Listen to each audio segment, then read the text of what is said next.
Misfit Toys.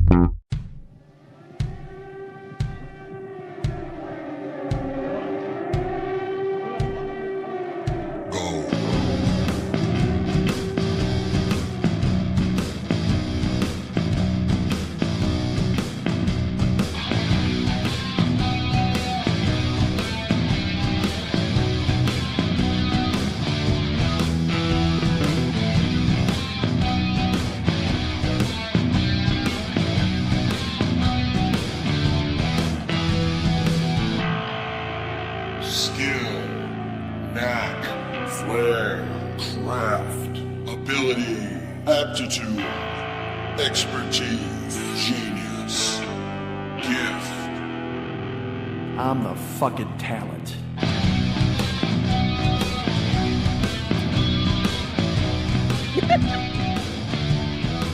How can you say, all right, nobody eats Pez. You just showed me that and you're like, look what everybody loves Pez. They eat Pez. But you don't eat Pez.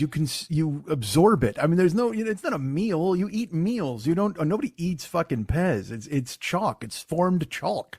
That's my Pez. Are you pulling That's some my out now? big Pez in a container. Shake it up so people hear it, okay? I want people to hear it so I can explain it.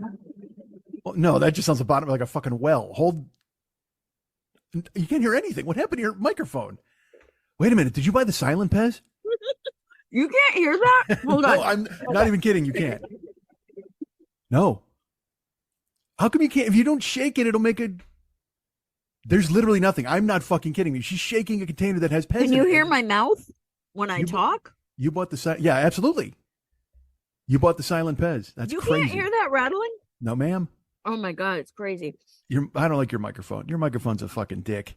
It cuts you off half the time, takes out your laughter. Now it won't do the Pez. Let me turn my compression down. Is that going to work?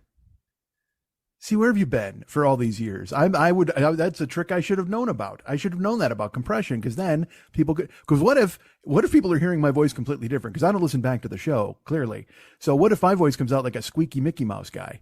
That would be terrible. And I hadn't listened to it for fucking years because I didn't know about the compression. Did you hear it now? No, not at all. Now it sounds like you got, did you put a silencer on that Pez? Did you? What's happening? Know. I'm shocked. It's because it exists and I see it happening because there's video. Yeah. I don't know. All right. So I will explain this to you just before we, which Lily does for some reason, just before we go on. She tells me something and then she goes, "I'm hitting record now," and I'm like, "Oh, I want to talk about the thing." But she's like, "Eddie bought me Pez," and she goes, "He bought me a big container of Pez." She holds it up. There's none in it. They're like it's if you were in a bank and you had to guess how many Pez were left in this gigantic plastic tub, you could probably win by guessing 180. I mean, it looks like it looks like an aquarium. You know how the rocks are on the bottom and there's all this empty space above it with like fish and seahorses. Well, she's got this Pez tub, but I just went, she said, "He bought me this Pez," and I go, "Where did it go?" She goes, I ate it. And then she hits record, and I'm like, nobody eats Pez. Wait, I get to the bottom of this. I got to get to the bottom of this. Because Pez is just something you absentmindedly chuck in your fucking mouth. It's like someone saying, you know what I had for dinner? Tic Tacs. Oh my God. I had a giant bowl of Tic Tacs and they were delicious. Which is not the case. You can't eat that. You can eat candy, like you can eat Chuckles or something. I don't know why Chuckles was the candy I thought of. I don't know either. That's great. My brain went right to Chuckles. That's childhood brain. That's childhood lizard brain coming out, because I loved Chuckles as a kid. Oh my God, did I love them. That's not to say that I don't love them as an adult. Let's go ahead and I don't want to totally rule out the Chuckles, because here's the thing. A listener right now could be going, like, holding a pile of Chuckles and going, "I'm so happy he loves these," that they were putting them in an envelope to mail them to me.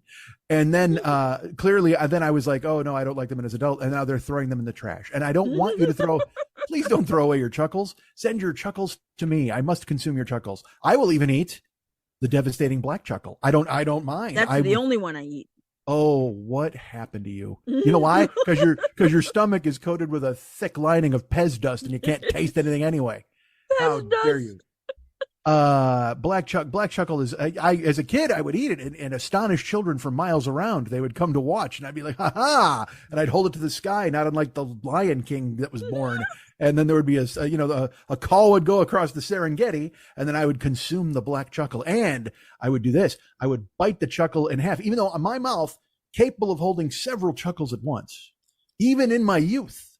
But as a child, I would make sure to bite the black chuckle in half so people could see the middle of the black chuckle and recoil in horror as I chewed it. I like black licorice, so I'm not averse to it, but it's not the one I would choose of the chuckles. Let's guess. So you're all right. You're going to guess. I was going to say, let's rank the chuckles, but feel free to guess. Orange is the top of your list. Boy, I'll tell you what, orange is a fantastic chuckle. Clearly, there's no doubt that orange is a fantastic chuckle. But I'm going to tell you that if in horse race parlance, orange is the place horse of my chuckles. Wow. Yeah, that's right. Red is the show horse of my chuckles. I can't believe you don't know the chuckle I like. Is it really green? Oh my God, green is the winner.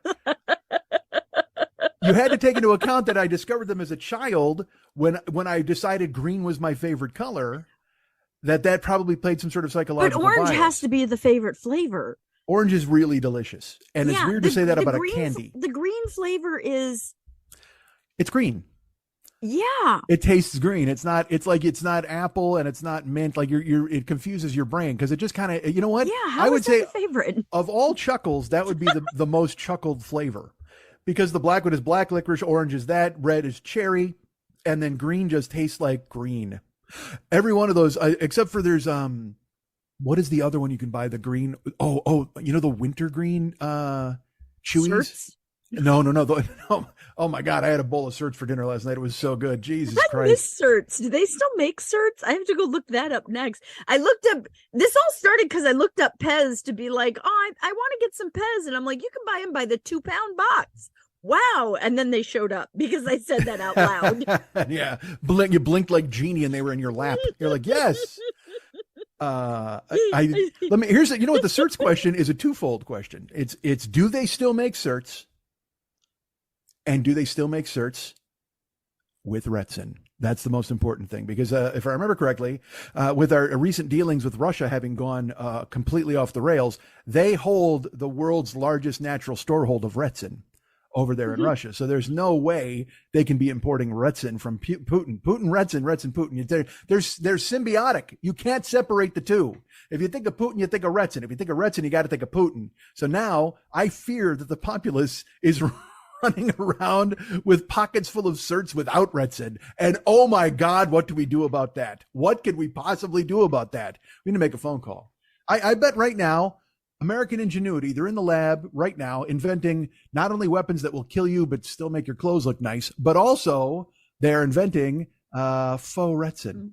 I think they're coming up with some sort of faux Retsin, like a diabetic, like insulin, right? You know how you got to put insulin in to stay like non-diabetic? I bet you got to inject Retsin to have a good breath all the time. And they're inventing it right now. What are you showing me? Did you see my screen right there where it says Retsin, the silent killer? Yes, I told you. What the fuck? Yeah. I think, if I remember correctly, that's the poison they keep finding on Putin's enemies once they jump out of a fucking window.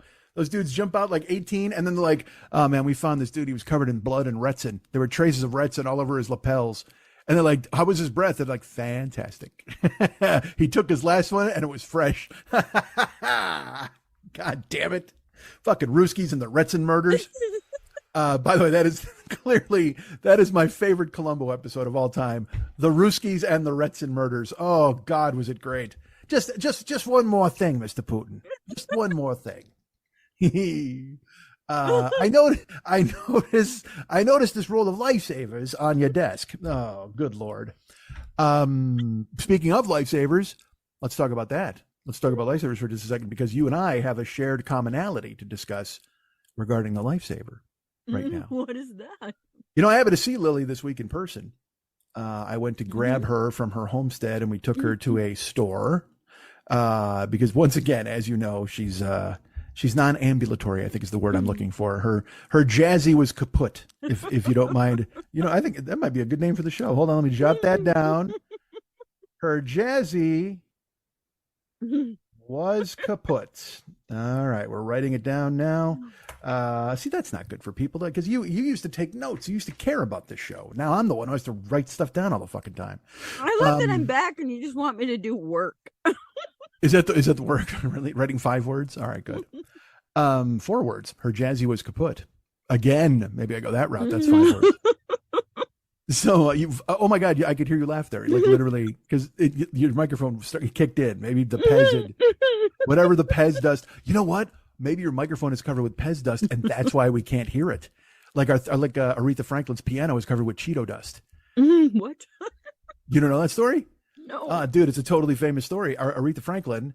Now, but all right. So here's the thing, though. I can't figure out the logistics of it because I'm not fucking Joe Piano. All right. But here's the deal. And I must have told the story before because it's one of my favorite stories that I ever heard. It's an anecdote more than a story. Aretha Franklin had a favorite piano that she would play in her house. And she started to play it, and then it wasn't playing. It wasn't like making music. It was almost like it was dulled. Like she couldn't get it to perform the way she wanted it to perform. She had to call the piano man. Clearly, she had to call Billy Joel and get him over there to do some work. No, she had to call a piano guy to come over and fucking take a look. So piano guy comes in and he goes, all right, I'll take a look at it. I'll let you know, Miss Franklin. And she's said ski bop doo and went into the other room. Although that's Ella Fitzgerald. Maybe Ella Fitzgerald was there. Maybe she said ski bop doo and her and Aretha went to have some nice tea. But the guy looks at the piano and the hammers of the piano. And I don't know if this means the keys that she played or the hammers inside the piano were covered in Cheeto dust. And they wouldn't play properly. It was being muted because there was this dust inside, and it was Cheetos. It was the orange stuff from Cheetos. You can Google it. I promise this is a possibly apocryphal fable. I don't know, but I know that I heard it a million years ago, and I fucking love it because it's hysterical. Because again, like I said, I can't decide one or two things. One, does that mean the keys was she eating Cheetos while she wrote songs and she's playing her piano, and that fucked up? Then the cheese dust got between the keys, or did she fill her grand piano with Cheetos at one point for a party and just thought there would be no fucking, anything that, no blowback to that? And then I couldn't think of the word. What's the word I'm looking for? No cost to pay, perhaps. No, there's a word. It begins with C. She filled her piano with Cheetos and she thought there would be no, because I wanted to say recompense, but that's not the word. God damn it. I hate myself. But so I don't know if she filled her piano with Cheetos for a party, because I like to think of the IT crowd showing up for that. Your Marvin Gaye's, your Berry Gordy's, all showing up at that party, and there's just a baby grand filled with Cheetos. That sounds like something fucking Trump would have done at the fucking White House, just filled up. Hey, who owned this piano? Calvin Coolidge? Fill it with Doritos for me or something like that. That'd be fucking perfect, because he's a fucking lout.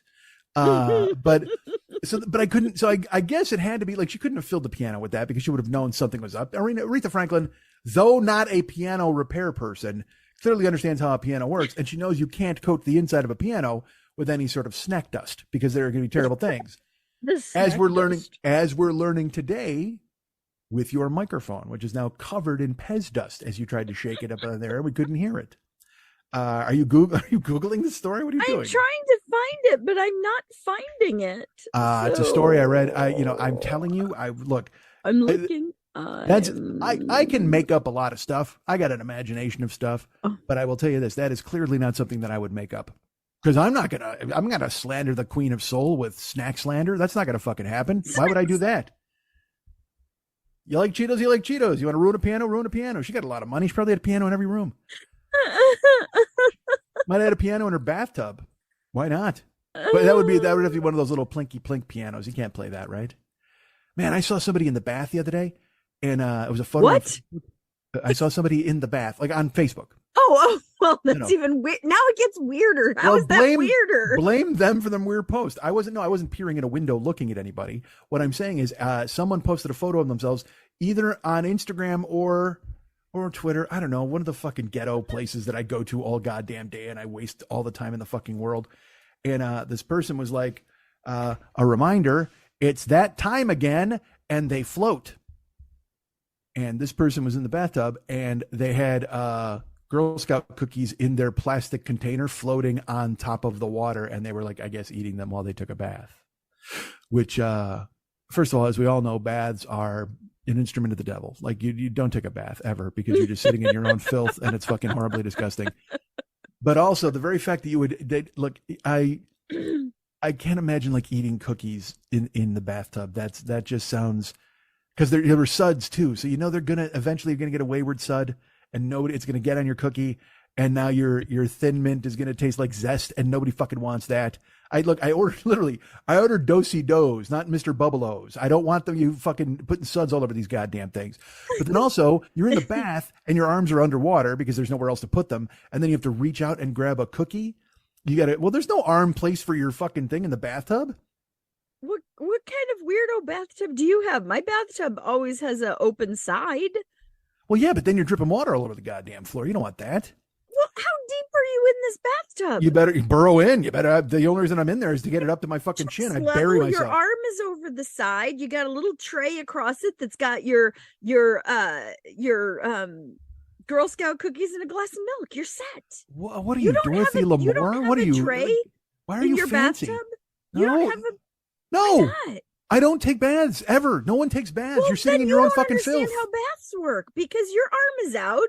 No, because here's why. It's another reason not to take a bath. Not only are you sitting in your own goddamn filth, but you're sitting in the bathtub, and then it's like everything under the water is like toasty and warm. You're like, yay, and then everything above it is as cold as the Arctic, and you're like, oh, dude, this is terrible. I'm a mismatched guy. I'm a yin and a yang, and then you want to slide under the water to be totally warm because the only reason to take a bath is for it to function as a hot tub. Nobody's washing themselves in the bath. They're like soaking to fucking have Calgon take them away, but eventually Calgon leaves and leaves behind a fucking bowl of lukewarm water that you're in there pruning in, and it's fucking disgusting.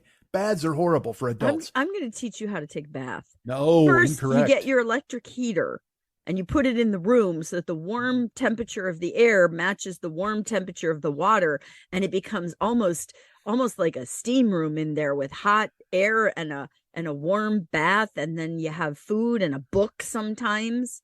I got news for you. If you put me in the bathtub with an electric heater, that's the last time you're ever seeing me. That is, other than when they take me out. Because that is, I'm telling you right now, I can't handle one floating Girl Scout cookie thing. You think I'm going to have an electric heater and not fuck with that thing while I'm in the bathtub? I wish I was a skosh warmer. Just drag that forward and fucking nothing but Z's and T's and flashing lights. Fuck that. There's a company that makes toaster bath bombs. So No. It's shaped like a little toaster, and then you just toss it into your tub. It's adorable. See, is it Wishful It's Thinking dark. Incorporated? That's the name. Probably. That should be the name of the company. Childhood Trauma Inc. No, yeah, I can't. You can't eat in the tub, man. That's fucking. I eat in my actual hot tub outside too. I have a little tray on the outside of it, and I can, Well, got a little towel so I can dry my hand and grab something to eat again if I want. I've eaten in a hot tub. Well, that's awful.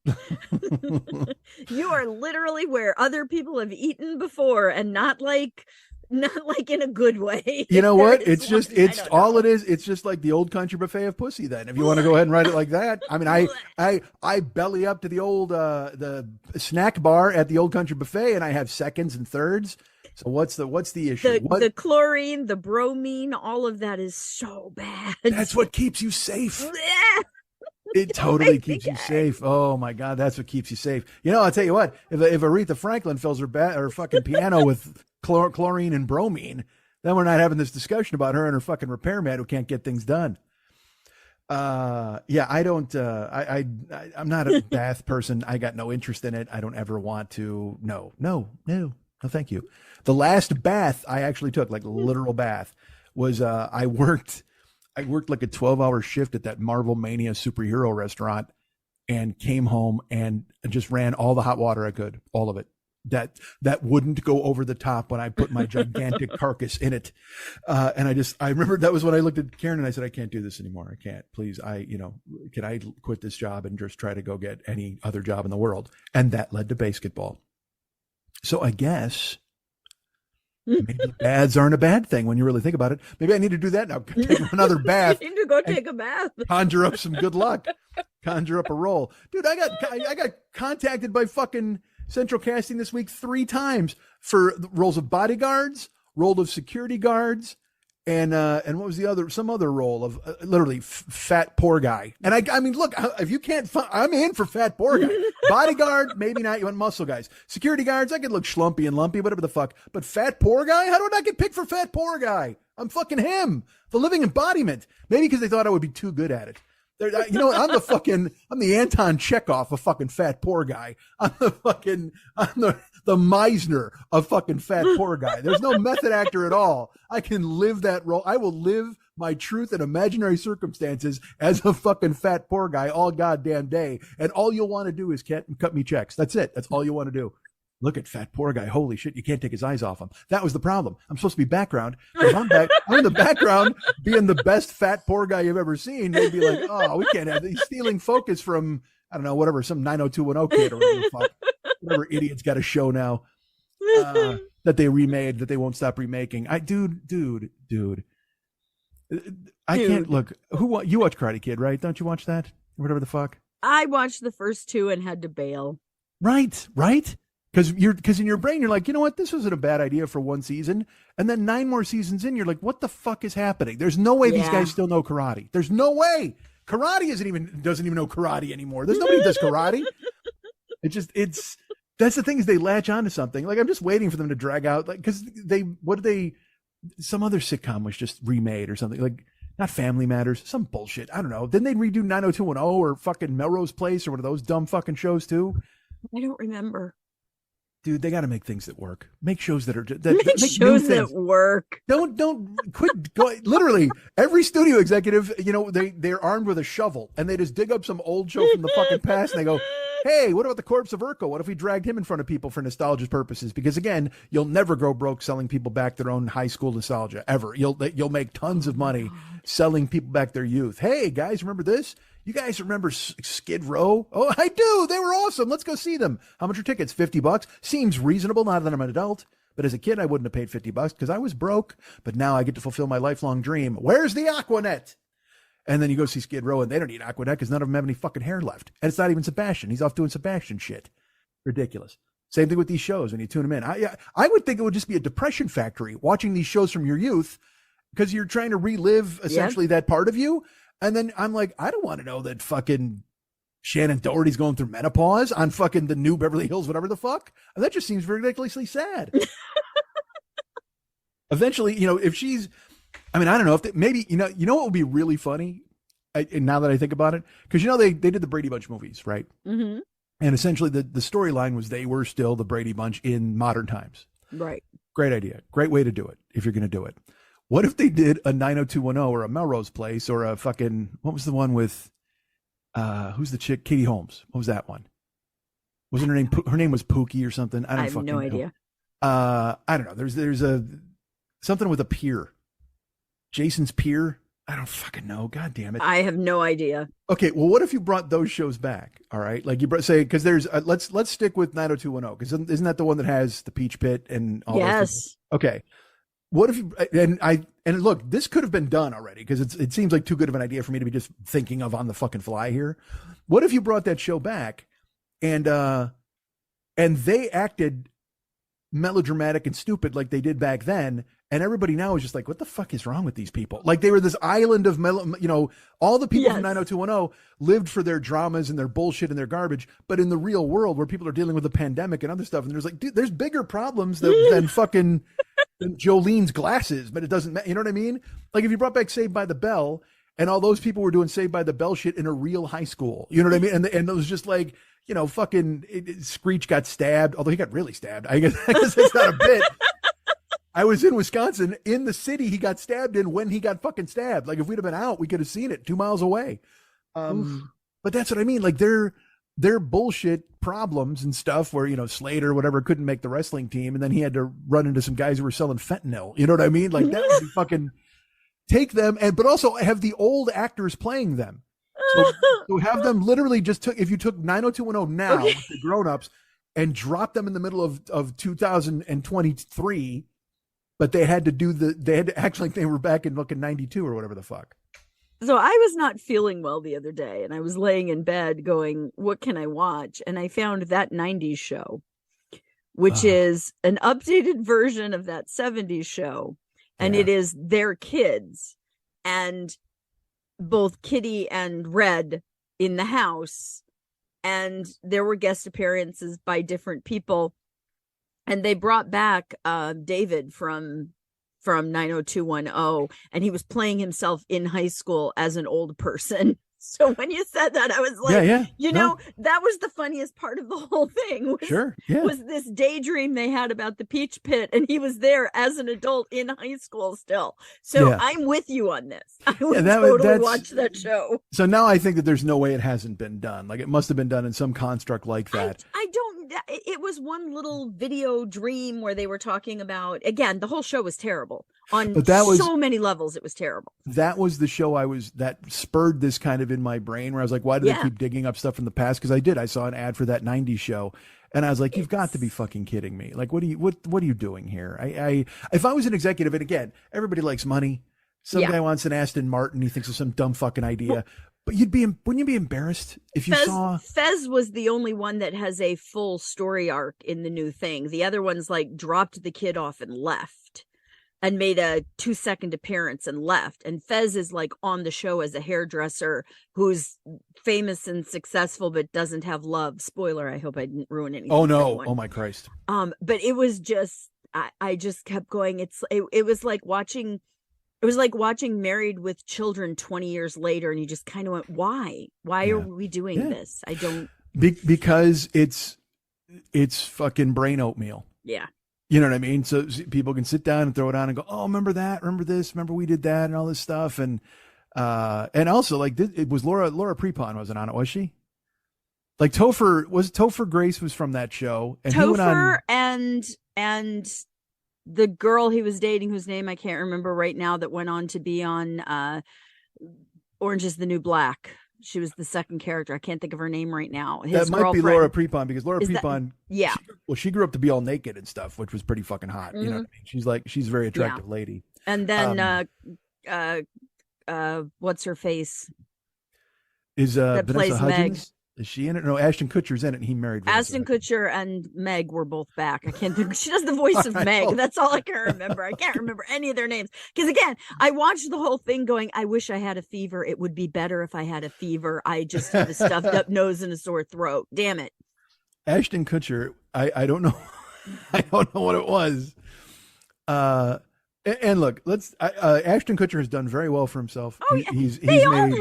He's worth, multiple millions of dollars because he tricked people into standing under a bucket of water. I mean, good for him. That it all worked out fine.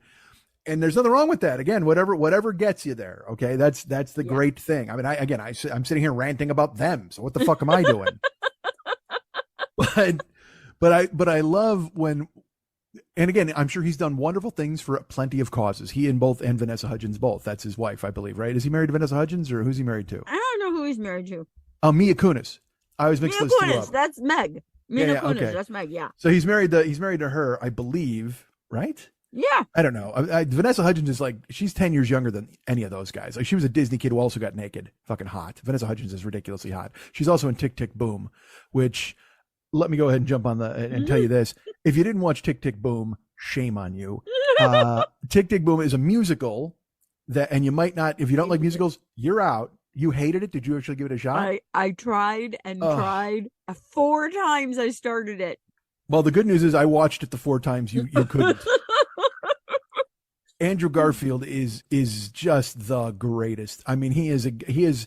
There are people, you see them and you're just like, can we somehow, I don't know, preserve him in amber for future generations, just as he is now? I mean, I know we're catching him on video and film, but he's a delight. Like on red carpets and stuff, he has this weird interaction with this, I think she's an Australian girl, and she's just one of those silly, mouthy kind of, the Australians always put out some fucking criminal, you know what I mean? Who's everybody's every 5 years, some Australian criminal, because they're, she's salty. Everybody's like, isn't she bawdy? And then she winds up being famous for a cycle.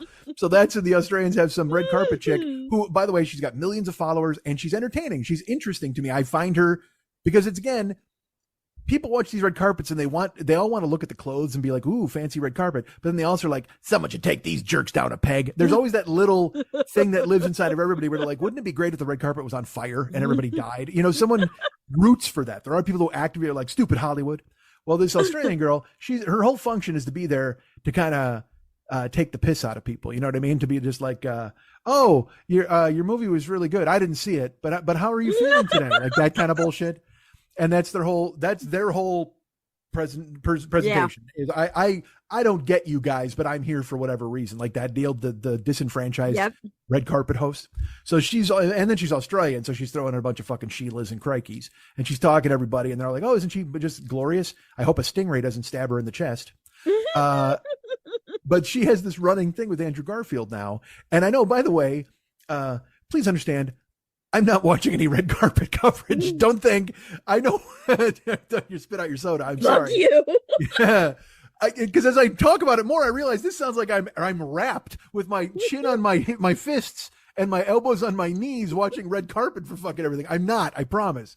But it's one of those deals where when you stumble into fucking Twitter or Instagram, people share clips all the fucking time. And so I've now seen like 3 separate clips where this girl runs into Andrew Garfield, and he loves her. He thinks she's so funny and cute, and she clearly, even though she's trying to do her goofy job of being the the foot stamper, she's kind of cute with him back and forth because they have this great rapport. And it's very much the vibe of you hang up. No, you hang up. No, you hang up. Like that kind of thing that they have. And it's super cute with them because, again, that's the kind of guy you want. Andrew Garfield could do that with anybody. Do you think it's all staged, though? I'm so jaded. Well, yes, everything is staged to a certain extent. They now know their roles in that little dance because they've done it a couple times already. But it doesn't matter because he's so breezily charming and she's so just her, and unabashedly her. Well, I'm just saying she's cute, but she holds her own. She's wearing she looks like a little kid all dressed up in grown up clothes. You know what I mean? And she's like, "How are you? How are you?" Like all that. You know how it is. It's like when they watch a monkey eat a peanut. Everybody's like, "Look at that monkey eat that peanut. It's the cutest thing I've ever seen." Well, monkeys eat peanuts all the time, and they'll also rip your dick off if you get close enough to them. But at the same fucking time, they can do the thing that you like. You're like, yay. So they dress her up in her little in adult clothes. She's in a frilly dress that you can see like a tag hanging off of it. You know what I mean? She's like pulling it because it's too weird in spots. But she's just there to do her gig, and it's as if they put Popeye the Sailor Man in a tuxedo. You know what I mean? It's like that kind of incongruous. Someone you would never think who would be dressed up, but yet they're dressed up, and then they have to do this job amidst the glitterati. And so so they both know their roles clearly. And is it set up? Maybe, you know what I mean? But at the same time, it's done well enough to where they every time I see the clip, I'm just like, okay, well, that's fun. They're having some fun because it's better than that than to see some guy walk in with a frilly collar holding a skull and talking about poor Yorick because he thinks he's so fucking serious as an actor. You know what I mean? It's just the red carpet. Go be serious in the building. The red carpet outside is for you to nod and smile and go, yeah, this is cool. I'm glad we're here. I don't know. I don't watch any of that shit. Clearly. You have a lot of opinions about tubs and red carpets, and you don't like either of them or use them. I don't care for them at all. Tubs of Pez, bathtubs. I don't like any of it. So Andrew Garfield, though, is a delight. He's an absolute delight, and he should be saved for future generations. In this incarnation, I want him to be preserved. I don't want him to get old and everybody look back at his videos and go, "Oh, he was great." No, man, save him now. Put him in a fucking chamber. They gotta lock him up in the deep freeze, and then like in 700 years when Avatar is here, they can open up the thing and he'll go talk to the blue people and everything will be fine because they know Andrew Garfield's on our side. There won't be any more wars. No more wars. Garfield lives. That's that banner headline in the New York Bezos Musk. That'll be the newspaper in the future. The New York Bezos Musk. No more wars. Garfield lives. There you go. Done. Perfect. I love Andrew Garfield. I love Tick, Tick, Boom. You should watch it. It's fucking brilliant. Don't listen to Lily. I tried. And I at like least musicals too, but I just couldn't. Let me ask you this. Were you put off by the fact that it's cute? There's no doubt it's twee and cute. It's a modern, like it's the guy who did Rent. Yes. So it's what musical theater became when he wrote Rent. I understand all of that. I just couldn't jump in. I tried. Every time I would start it, I would be like, yeah, I get what this is doing. Okay. Well, there's only, you know what I say to you? Come to your senses. God damn, that song is so beautiful. The time to go. God damn, is it beautiful. All of the songs are so, everything. I cried. Every time I watch it, I sob, dude. But also, I cry at everything now. I cried at that new fucking 90s show. I couldn't stop. I was like, oh. Did you watch it? No, are you kidding me? No. Oh my God. I didn't watch the 90s. I'm going to watch the 90s show, please. Fuck that. Oh Bad my enough God, I- you made me laugh. Bad enough I had to watch that decade with a jaundiced eye from arm's length. I I hated gotta the, watch a show about it. the 90s were the worst. Of all the decades I've lived through, the 90s were awful. I think about, you know what? Music, the movies, the music, the motion. I hated all of it. But I gotta People be get honest. mad at me when I say that, but I'm like, yeah. I hear you. Look, I don't. And again, because I don't want to be that dude. Because look, everybody I went to fucking school with, when He's they're not, dead. yeah, I wish. When they're not busy hating black people, they all, Right? will tell you that how great the '80s were. You know what I mean? And you're just like, my God, if you had one scintilla of self-respect or self-reflection, you would realize you're becoming everything you hated when you were a child, when they would tell you how the 50s were the greatest. You know what I mean? Like, The 50s were the greatest, except for the racism. The clothes were amazing. Yeah, the clothes were amazing. Yeah, you looked great wearing a poodle skirt, holding a fucking fire hose as you blasted a fucking elementary class down the street in Montgomery. I'm sure you looked great, but you can't separate the two, in my opinion. My friend has a clothing line for 50s style clothing, and I can't remember the name of it, but it's like, we liked the fashion, not the fascism, is their tagline. But that's not great. it. But it's like that. It's like clothing, not construct or something. I can't remember what it is, but everybody talks about that. We love 50s clothing. We just don't like the racism and the sexism and all the other isms. Yeah, but if they miss the boat, if it's not, we like the fascism, not the fascism. That's fucking glorious. Yeah, it's something like that. I can't remember. Maybe that is it. I can't remember. It's good. I like it. But I've been reliving that whole nostalgia of wanting to go back to my youth, because you and I were talking about the Cruel World tour. And I have put those tickets in my cart 4 times and just walked away, because I'm like, I want to go back to those 80s bands. I want to see Iggy Pop again. I want to see Adam Ant. I want to watch the Motels again. But I don't want to be on an uneven golf course in a wheelchair, hoping that it doesn't rain in order to spend 9 hours outside in the sun.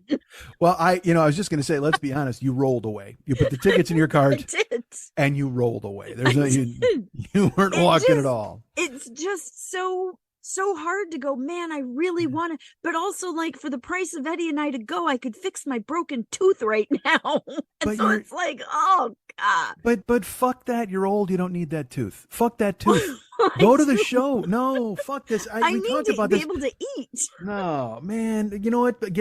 You can eat some baby food for 6 months until you get more money to fix your fucking tooth. My fear is I will go and I will be like, okay, I'm really uncomfortable and this isn't as good as I hoped it would be. And yeah, that was nice, but now I got to sit here for another hour and 40 minutes before the next band that I really like comes. And all the air-conditioned bathroom tickets are sold out. When did that become a thing, that you have to pay extra for an air-conditioned bathroom? I'm like, I can't get into a porta potty in a wheelchair.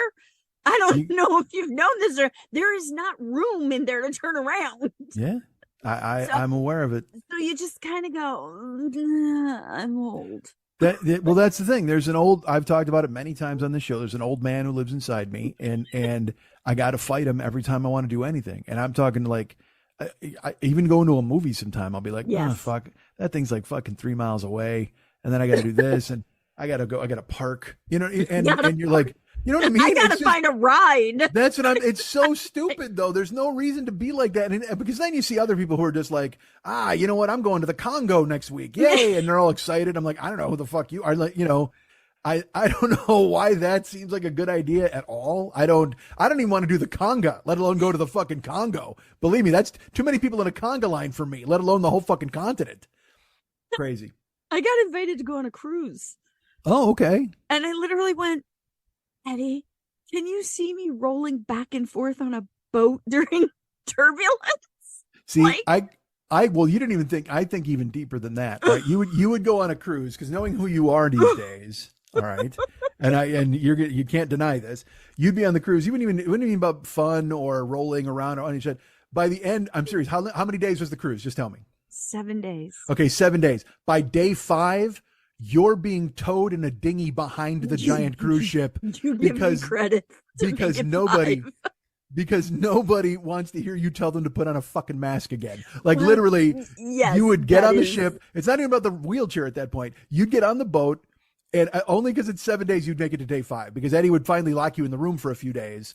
And then finally on the 5th day, you'd like, oh, just take me out to the fucking pool for some air. And then you'd go to the pool, and then he'd start yelling. And they would put you on, like in a cartoon, on a dinghy behind the fucking cruise ship. They would tow you to fucking port, because nobody would want to hear your bullshit about the germ. Nobody. Day 3, they would just find my wheelchair on starboard side and be like, where'd she go? Oh, yeah. She went to be with the sea. Yeah. Because Well, no, but you're thinking like you do it yourself. No. No, there would be like, they would have to call up fucking Hercule Poirot to determine who threw you overboard, because there'd be a whole bunch of suspects that they could pin. If you go on a cruise, check the chart, the fucking masthead or whatever the fuck, to make sure there's not a Mustard or a Plum or any of those people on there. If there's a Scarlet, any of those people on the cruise, do not board, because they will absolutely find you and toss you overboard. It would just, my friend just got back from her cruise and they were like, the COVID policies are great. Somebody on board tested positive and they put them in a room by themselves and they just bring you whatever food you want. And I'm like, how is this good? Yeah. Like, I don't, and I looked at it and I'm like, I would love to go on a cruise. I had a really good time the times I've gone on cruises, but I don't know if you know this, the pandemic is over on May 11th. I've heard everything ends. It's like there's no more money for it. There's nobody cares anymore, and all us disabled people better just like find a little island for ourselves and live among the fresh air and running water, because man, they do not care anymore about this pandemic. Well, and again, I'm this, but I'm going to say it in the guise of I'm letting you know. They haven't cared for 2 years.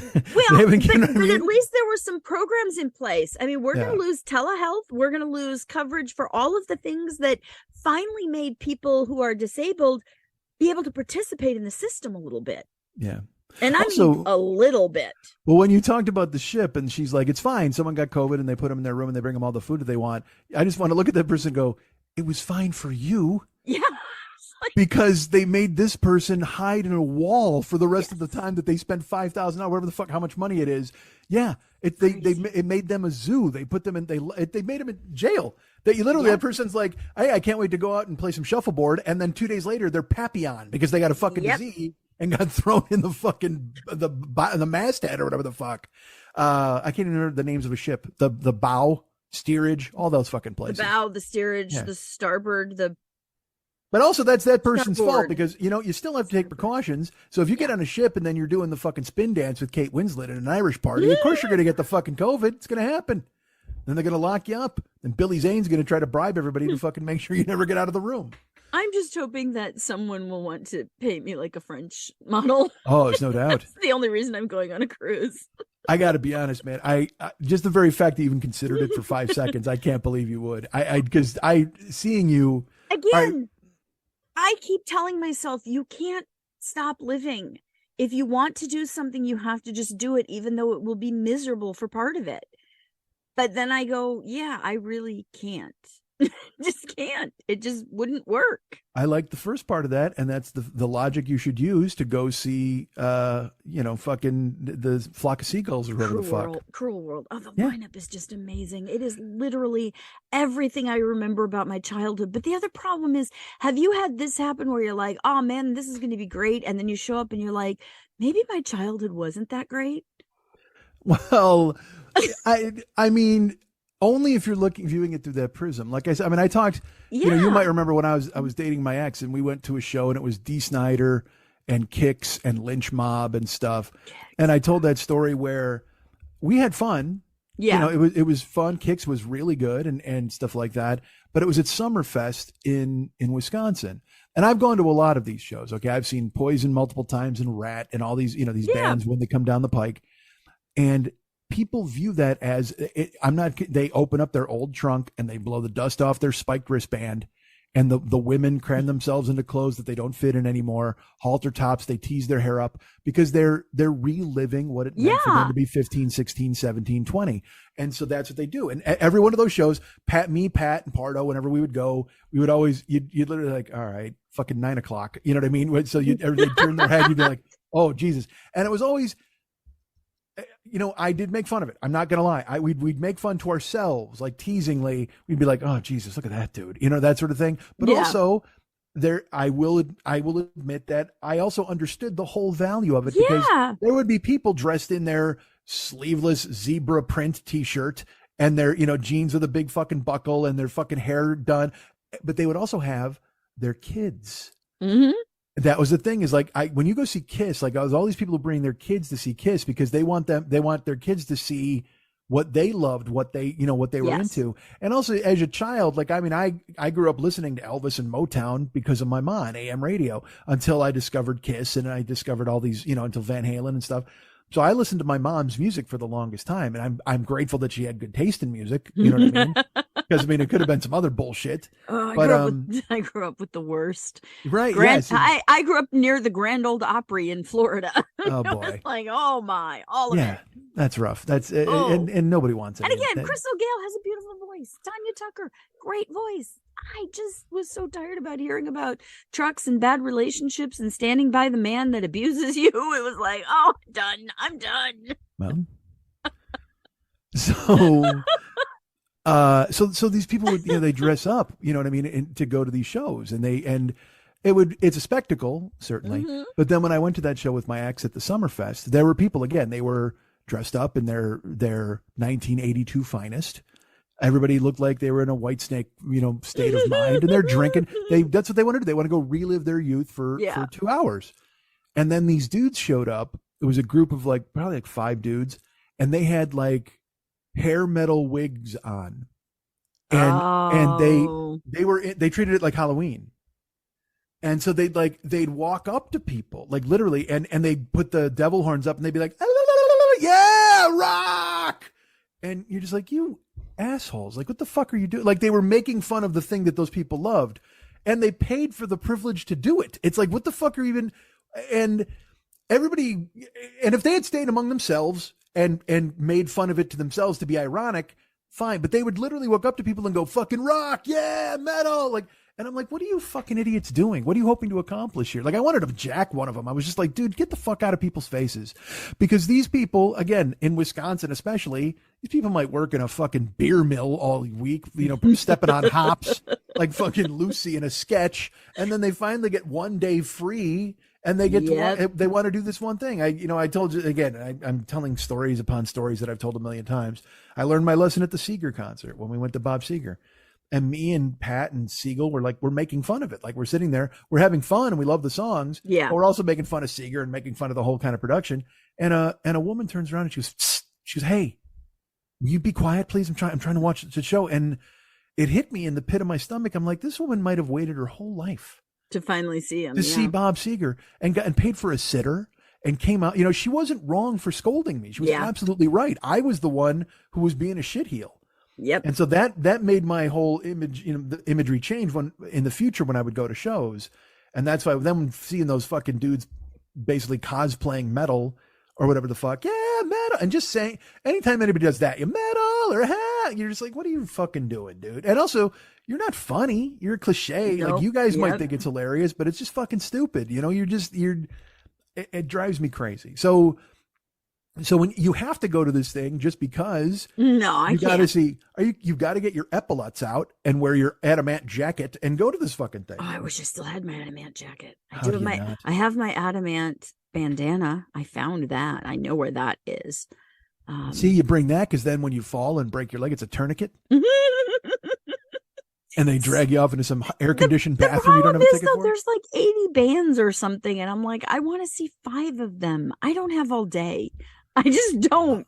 I want 20-minute sets by 5 bands, or I want to spend $400 and have Adamant sit on a couch playing guitar.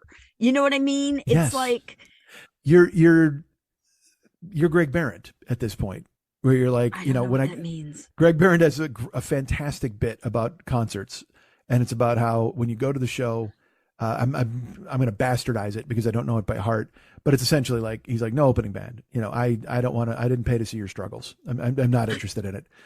And mean. But it's true. And then then your band comes out. They go on at 8:00 and they play an hour of their hits. They don't play anything new, and then they come, and then they no encore because they they're not leaving, and then you're home by 10 for the sitter or whatever. Like it's a brilliant bit because he's I'm right. not that bad. You just said that you don't want to go to this place because It's because might be it's 8 hot. hours. It's 8 hours long outside. I Yes. can't physically do that as a disabled person. That is an able-bodied day where you have the luxury of being able to walk inside and find some shade and, hang out with your friend. Do you know this is how this country treats disabled people. There is an ADA area there, okay? Which means they're accommodating people in wheelchairs or whatever your needs may be. Wait. There's a special section for the American Dairy Association? Yes, there is.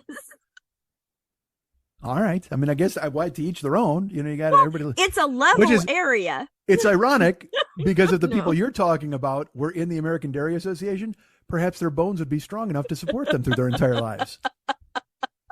They wouldn't have to be rolled around in a fucking chair all the time. All right. So you've got this section, your special section. They don't let you register in advance, and you are allowed to bring one companion with you. So if I wanted to go out with my friends, I can't even sit with my friends because there's a special area that accommodates me. Oh, yeah, I see. So it's like disabled people are treated like, well, we'll accommodate you, but only on our fucking terms, dick.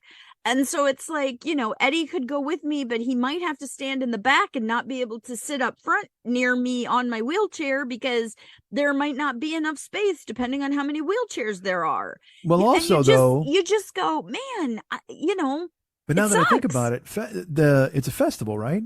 Yes, it's on the golf course at the Rose Bowl. There's no seats, right? There's no Right. seats for anybody. It's gravel and grass. You try wheeling around on a wheelchair and gravel and grass on top of it. It's awful. You know who you're going to be? Oh, this is great. No, I don't think it is. Yes. Did you ever see Texas Chainsaw Massacre? No, I hate you already, though. There's a guy named there's a guy the original. Don't watch the remake. None of the bullshit. None of the fucking sequels. The original, the one that hits home. Toby Hooper. There's one of the guys who shows up at fucking Leatherface's house is Franklin. And Franklin. It's exactly who he is. That you nailed Franklin without knowing who he is. He's a fat guy in a wheelchair with horrible hair, and you can't wait for him to die in the fucking massacre because you're just like, please die, please. Well, but that is society with anybody in a wheelchair. Please Fine. die, Well, then go away. maybe he was the patient zero of it. But also, if you watch it, he's so fucking annoying. Even you, wheelie bound, you would be like, kill this fucking guy. He's giving us all a bad fucking name. This fucking, you know what? It's like when they always, what do they say? Quit. What is it? Get off the cross. Somebody needs the wood. Yes. Get out of Franklin. Get out of the chair. Somebody needs the wheels because you're just fucking bitching like an idiot. He's so terrible. He's a pussy, and he never got laid in his life. He's just a virgin. He's so fucking bad. I literally, you hate him. You fucking, and you're happy with what happens to him. Everybody else, you're like, oh, this is a terrible thing that they wound up. Because look, if you go out, you don't expect to stumble into a chainsaw massacre. You just don't, all right? Especially them, because they apparently were the first ones ever, so they were the ones who even alerted us to the fact that the possibility of a chainsaw massacre existed. So they didn't even have it in their minds that day when they went out in their van. And so when Franklin buys it, though, you're just kind of like, you know what? This is a terribly sad thing, and these people are being terrorized, and I feel bad for all of them. But honestly, if you were going to ask me if there was a good side to a chainsaw massacre, the fact that Franklin is no longer here to bother us, yes, by all means, kill Franklin. I got it. I cannot be fully against the concept of the chainsaw massacre if it eradicates somebody like Franklin. It's fine with me at that point. But anyway, the reason you remind me of him is because they foolishly separate because What? right? You would, but also again, I give them. I can't be mad at them because they're the first ones to go through this. They're the first ones. So they thought it was a good idea to separate. They were like, why not? It makes sense. We'll cover more ground that way. And also, they hadn't seen the film of what happened to them. So they have no idea that they're not supposed to break up and split up. They don't know the rules yet. Jimmy Kennedy would say they don't know the rules. So they fucking split up. And Franklin is being pushed through scrub brush, Texas Yes. scrub It's brush brutal. and grass and gravel, and you just see like it's like someone trying to control a rat in a bag. You know what I mean? It's like it's constantly just shifting, and you can't. His weight is moving, and it's.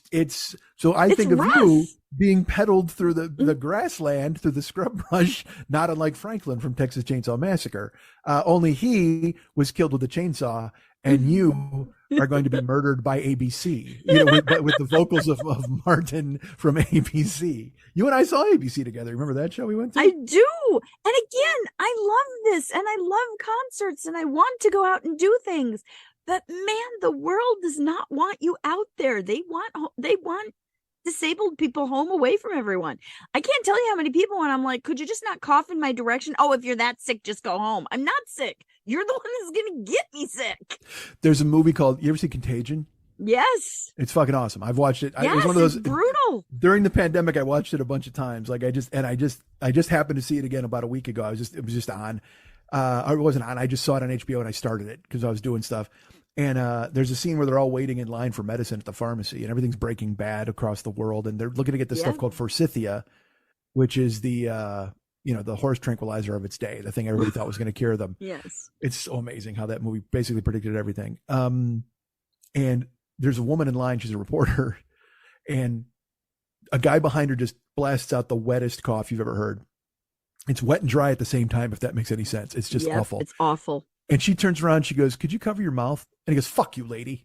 And I was like, oh my God, even in the middle of what is a pandemic that's killing people all over the world as they wait in line for this experimental medicine, you still got to go and "fuck you, lady," and not covering his mouth when he coughs. You're like, you're the one doing this. You're spreading it, you ass fuck. I can't even begin to tell you how many people have told me to take my mask off when I'm out in public.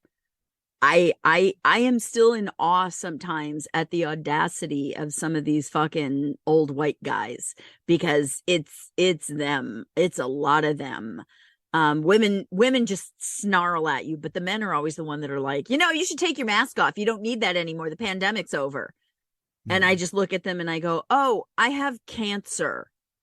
And that usually just shuts them up. But it's because I used to try to argue with it and I can't anymore. And I hate using cancer, but it's the only thing that people go, oh, I'm so sorry.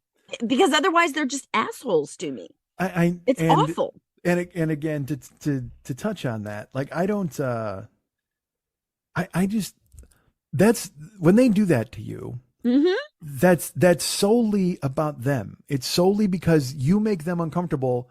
I made them realize they're human and that they could die, and they don't want to think about that. Right. And also they what you're doing is you're doing the right thing, taking a precaution against something that has killed over 1 million people in this country. And it's not enough for them to let you protect yourself. They have to scold you for it. It's the weirdest. I don't know why this happened where everybody, because look, man, used to say this fucking forever. Mind your business. Mind your business. Because also like, you're not rolling around going, put a mask on, put a mask on, put a mask on, put a mask. You know what I mean? You could very easily do that. You could be a shrew about it and go, hey, I have cancer, put a mask on. You could be terrible. Yeah. But you don't. You choose to protect yourself with your mask and live your life. And I try to. And it makes them so uncomfortable that they somehow have to get in your face about it. And it's like, it doesn't make any sense to me. I don't mind your fucking business. There's no reason for you to step up and tell somebody to do that. But I will say this about the pandemic. I'm enjoying a little bit how the pandemic has turned me into you and you into me, which I didn't see coming. Yeah. Because I went out with Lily this week. I knew this was going to come up. Oh, Costco.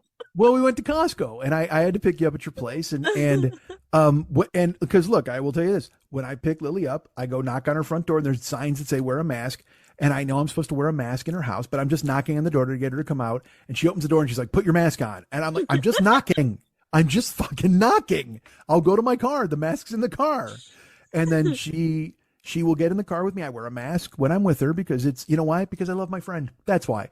Because I will tell you this. I hate the mask. I hate wearing the mask. I don't like it. I did it during the pandemic when the pandemic was raging and it was the rule.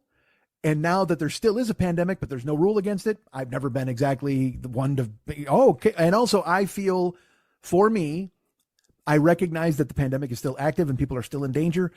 I have been into a lot of places with a lot of people without a mask on, and I have not been sick. So I use that. It's wrong, but I feel safer me, and I don't like a mask, so I don't wear one. But around you, I know you're furrowing your brow.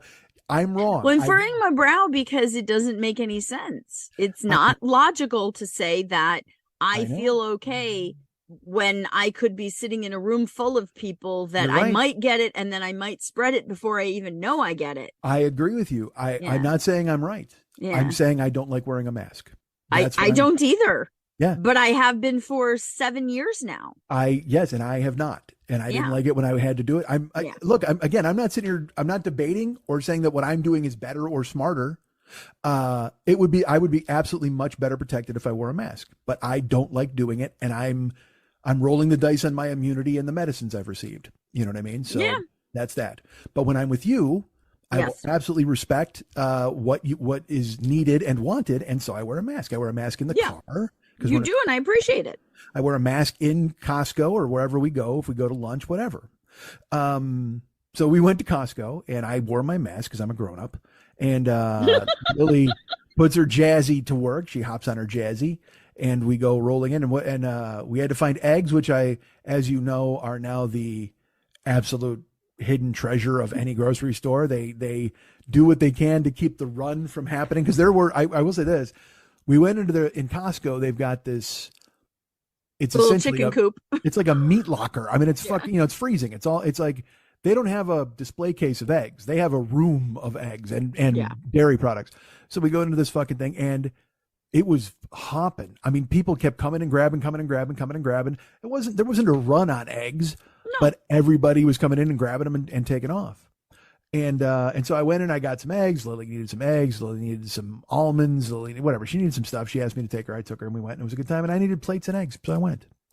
And then we're checking out, and Lily's in her Jazzy, and Jazzy. She rolls up, and the woman is behind their registers are so fucking weird. Like, so can I explain it? Because I can explain Please do. it. Okay. There's a side you go on when you check out. And then there is the side that you push your cart through. When you're in a Jazzy, you have to decide, can you unload your cart and ride that side, or do you have to come behind them and skip the outer area? And if you're not in the wheelchair access area, the path is not wide enough to be in a wheelchair with other people butt to butt against the checkout. Right. So I often ask, is it okay if I come behind you? And then I roll through, put the Jazzy at the end, walk around, do my check, and then get back on the Jazzy. So I walk 5 steps when I'm in the store. And that usually is okay. Yeah. But you run into people who want to enforce rules and things like that. And so Lily was in her Jazzy, and she didn't get up and walk around. So I had to get up, and I had to go to the end and walk around. But there was a woman, we were double teamed. All right. There was a cashier, but then there was also, and Costco doesn't have baggers really. No, but I'm in a wheelchair, so they always send someone out to be helpful. Yes. And that is their that's their goal. They're trying to be helpful. But the issue is, and again, this is going to get into a strange area, I think. There can be such a thing as too helpful, and there can be such a thing. And I recognize that you probably go through this, I hope not often, but it certainly has to happen. When it's like when you say to someone, that person's hard of hearing, and then they go, "Oh, okay," and they scream at them in their face, and you're like, "I didn't say I was deaf. I can hear you fine, but whatever." So when Lily's in the Jazzy, people think they have to go overboard and do everything for her. Like, scratch her nose. I have had people grab my wheelchair and start pushing me somewhere, and I will literally turn around and go, "Do you know where I'm going? Because this is not where I'm going. Could you, I'm like, would you grab someone and start hurting them out of a store? Get the fuck away from me." And what that must, it's insane. Again, not being a part of that world, not being, having to go through that. It very quickly can make you feel like not only an object. Oh, it's brutal. But also an object in the way. You know what I mean? Like where you know what I mean. You're living it. Why don't you go home? Can't someone do this for you? Like when they try to push you out of the way on your wheelchair, it's like, hey, I'm here. I'm a person. I have autonomy. I'm in this space. You can't move me just because I'm portable. You know what I mean? It's ridiculous. Yes. And I've seen it happen to you. I've seen it. We were looking at the socks that one time, and that woman tried to steer you to the side, and you're like, hey. And I looked over because I didn't even know. I didn't want to yell because I don't want to be a psychopath. But I was just like, what do you? But they wanted to go through, and so they just moved you in this weird way. Instead of saying, "Excuse me, could you move?" Right.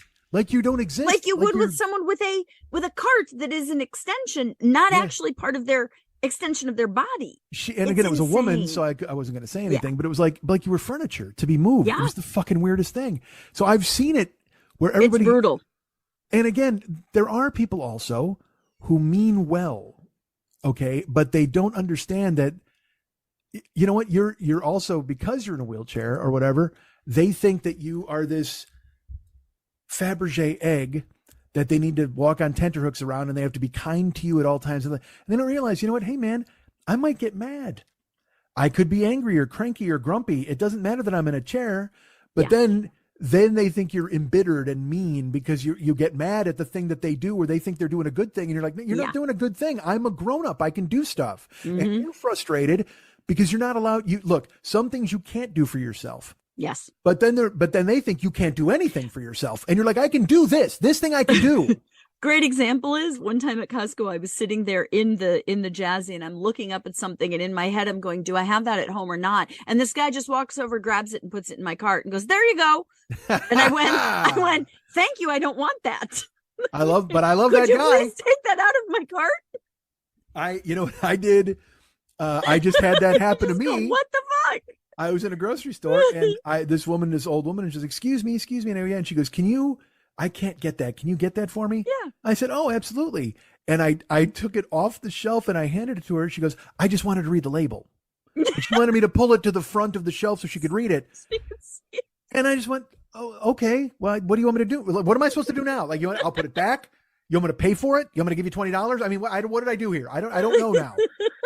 First of all, I didn't know I was employed by you at this fucking point. It's very weird. And it is, even if someone is able-bodied, you don't always do the right thing, and it can be embarrassing. Yes. But yeah, the reality is just talk to people like they're fucking human.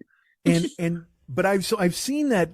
I've seen you in these situations. Mm-hmm. All right. And then the other day at Costco, we got what I consider to be the good problem. We had the bagger. We disagree on that one. Well, but exactly that. And I'd rather be moved. Well, I learned that afterwards. Okay. Because to me, if someone comes with all good intentions, you should observe their intentions for what they are. I'm not saying that you then subsume your anger or rage or your feelings to make that person feel better. But at the same time, you just wish everybody would recognize in the moment what everybody needs. You know what I mean? You to explain what happened, and then I'm going to explain it from my angle. Okay. Because I like the way this is playing out. All right. So there was a person who was checking you out, and then a person came up to help put your things in your cart, essentially. And she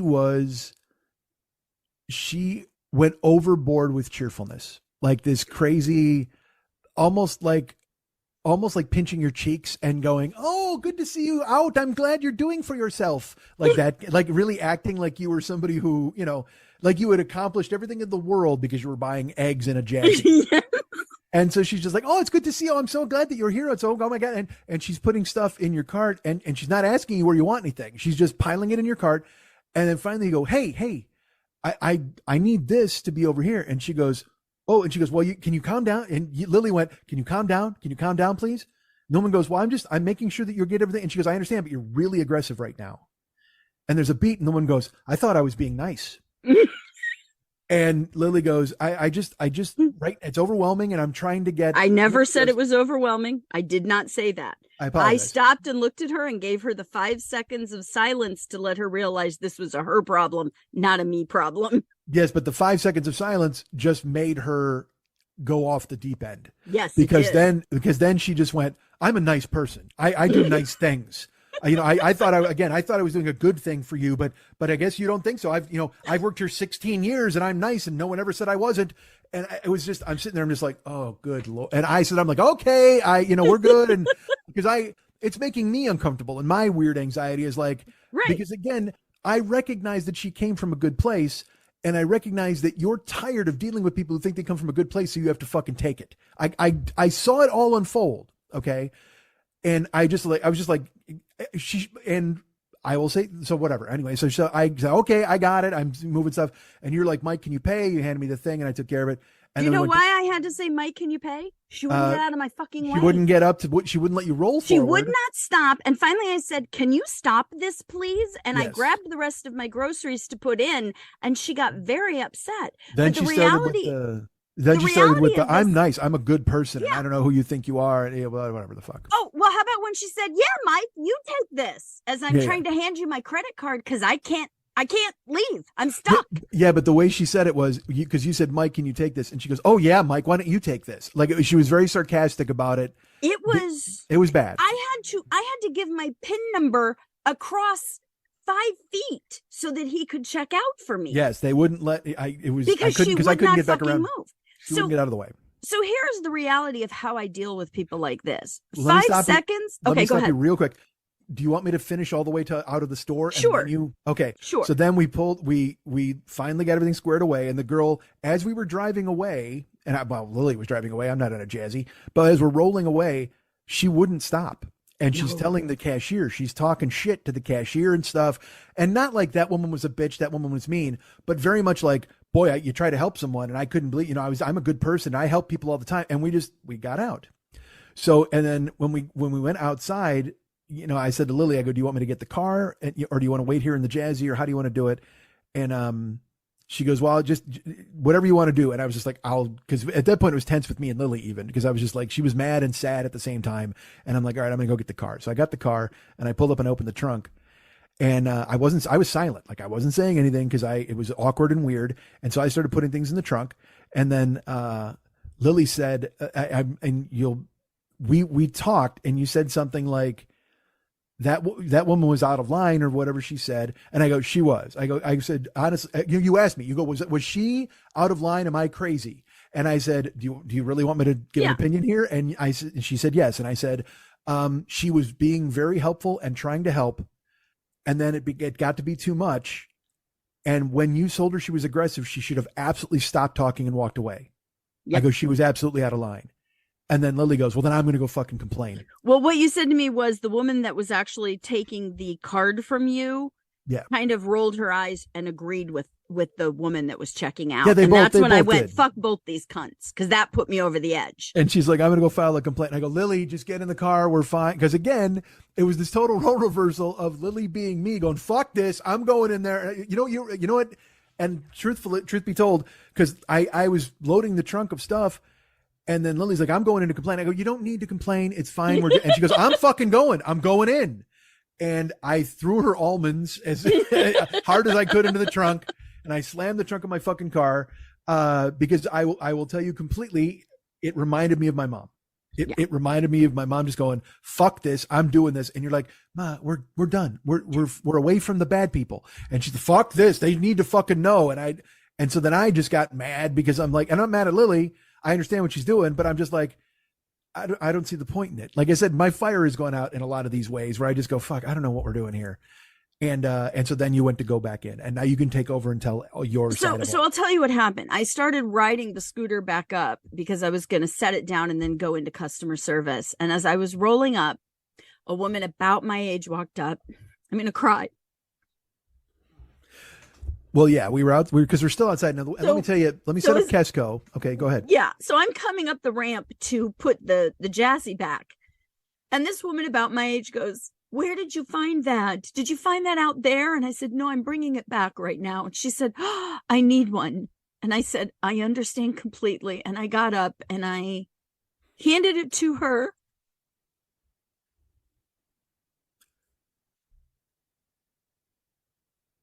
Literally went like I do. The world is not meant for women like her and I.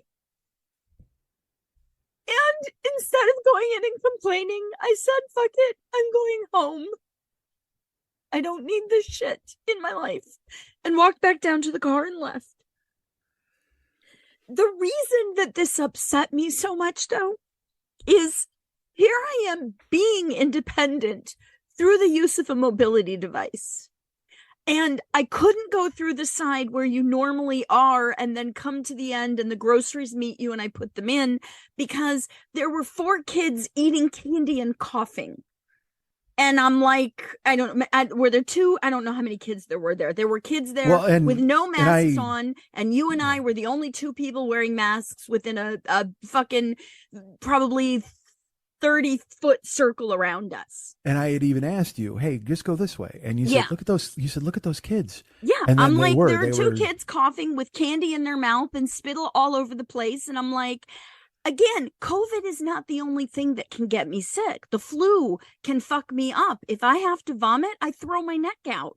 And then I'm like unable to move. And they want to do surgery on my neck. And I'm like, I really don't want to fuck my neck up. So instead of being able to go out that way, I had to go through where the checker is. And this woman walked up in front of me and stopped me. She literally stood in front of me like a linebacker, started making fun banter with me. And I'm like, I got to pay for my groceries. And instead, I'm staring at this woman who's putting fucking, what was the thing that we bought that was heavy on top of the eggs?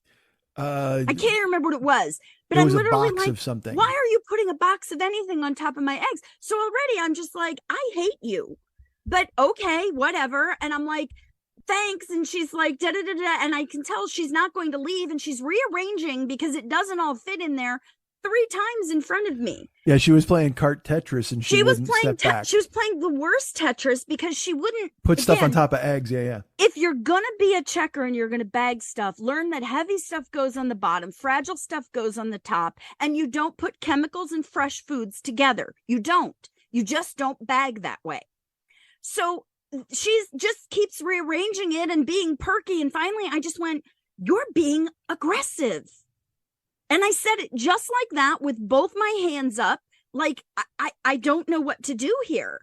And then finally she just looks at me and I'm like, and then she starts jabbering at me again about how, well, I'm just trying to be helpful and I'm just trying to be nice and I'm just trying to be, and I stop and I give the 5-second pause for people to have a moment to reflect on their own behavior. And I went, okay, you're a nice person. And then she started in again and I went, I can't get by her. I can't do it. And I said, Mike, can you take my card, please? Because I couldn't get around because she's still playing Tetris. We only bought 7 things and she can't get them into the cart. Yeah. And finally I said, you have to stop. You have to just stop. And she goes, I will. And then grabs the other 2 things and shoves them back on. And finally I just start moving just towards her because I'm like, I'm done because I want to get out and throw hands on this woman. It was so infuriating that she first talked down to me like I'm not an able-bodied person that can't possibly check out myself, and that she had to come here and literally stop the process of me buying my own groceries. It was insane. Yeah, she thought she was a hero. Yes. And in the reality, she literally threw another obstacle in front of me. Yes, herself. And then she couldn't believe you weren't grateful for her heroic actions. Oh, absolutely. It played out in front of me. I saw it. And also, I will say this, you mentioned about how bagging groceries and stuff. The irony of this entire thing is if someone hadn't mixed chemicals in fresh food when you were a child, you wouldn't be in a Jazzy today. Clearly, someone made that fatal mistake in your past. I wish. It's led us to this right now. But again, I went through all of that. Finally, you ended up checking out for me. And the entire thing, again, treated me as though I was an infant that couldn't do anything. When the reality is, I was trying to just live my best life for myself. And in Costco, I don't expect groceries. Normally people come over and they go, do you need help? And I simply say, no, or I say, yes, could you grab the water for me? That would be extremely helpful. Thank you. And then I finish bagging my groceries because I have trouble walking and standing with stability. I'm not in a bed or like Hannibal Lecter, unable to move. You know, it just, it's infuriating the way they treat disabled people as though you are infants and you can't do anything for yourself and they know better than you do. Literally, I wanted to go, could you get the fuck out of my way so I can buy groceries, bitch? Yeah. But I was like, don't be that person. There's children a half an aisle away. You're wearing a mask, so you're protecting yourself. You're doing what you need to do to be in the real world. And again, this is why I buy so much from Amazon, even though they are the worst on earth. This is why I buy Factor food and have it delivered so that I can have meals pre-made for me as best I can. This is why I do not leave my house. Literally, I told Mike, I said, I want to pay you to take me to Costco. I want to hire you like an Uber. And he's like, you're my friend. I can't do that. And I go, I don't want to get into some stranger's car at this point. I don't know what they're going to drive like. If I have to bring my own wheelchair, it's a crapshoot whether or not their trunk is empty, because 9 times out of 10, they show up and they're like, oh, I can't put a wheelchair in my car because they don't want wheelchairs on their seats. Yeah. And so you just go, I want to stay home at this point. I really, truly do. Yeah. But again, I mean, you see it from your side. I see it from my side. And that woman didn't see it from anything other than there was this cripple that was such a cunt today at work. Yeah. And I was a good person I was a hero, and she didn't appreciate any of my heroism. And again, what I wanted to go back in was tell her, I go, when you walk in front of someone in a wheelchair, you are a giant human speed bump. She's never. You are not helpful. Yeah. And I will say this, you say that I see it my way, you say it your way. Well, but I understand your way. Yes. You know, in the moment, but you don't experience. You haven't experienced it till you've been in that chair. No, and also, I don't know if this is a Mike thing or if it's a man thing. I just want to fix it. I want to make you better. I want to help. And so as it's unfolding, I can see it, and I just want I want it to be fixed right away. You stop, and that's anxiety, and that's my childhood, all that bullshit. But I wanted to step in and just go, hey, my friend's good. Let's do the, you know what I mean? You want to be a traffic cop at that point. But also I have my own small version because I'm a giant dude. Yes. So if I start getting a 5 foot tall bagger's face and go, hey, look, you got to step off. My friend is, then I'm a bully and I'm mean and I'm all these things. Yes. But also in the moment, I was just like, I just wanted to get you out and safe, because it was like she wouldn't move. That was she wouldn't move. She just stood there in front of the cart staring me down because I had the audacity to not grovel and thank her for putting my eggs underneath my heavy items. She really did. It was wild. It was we each had. Literally, I wouldn't have been that upset if she hadn't tried to crush my eggs. I honestly would have gone, ma'am, can you just move? Well, Thank you. Because you know what she did? And again, I think it's because you were in a chair.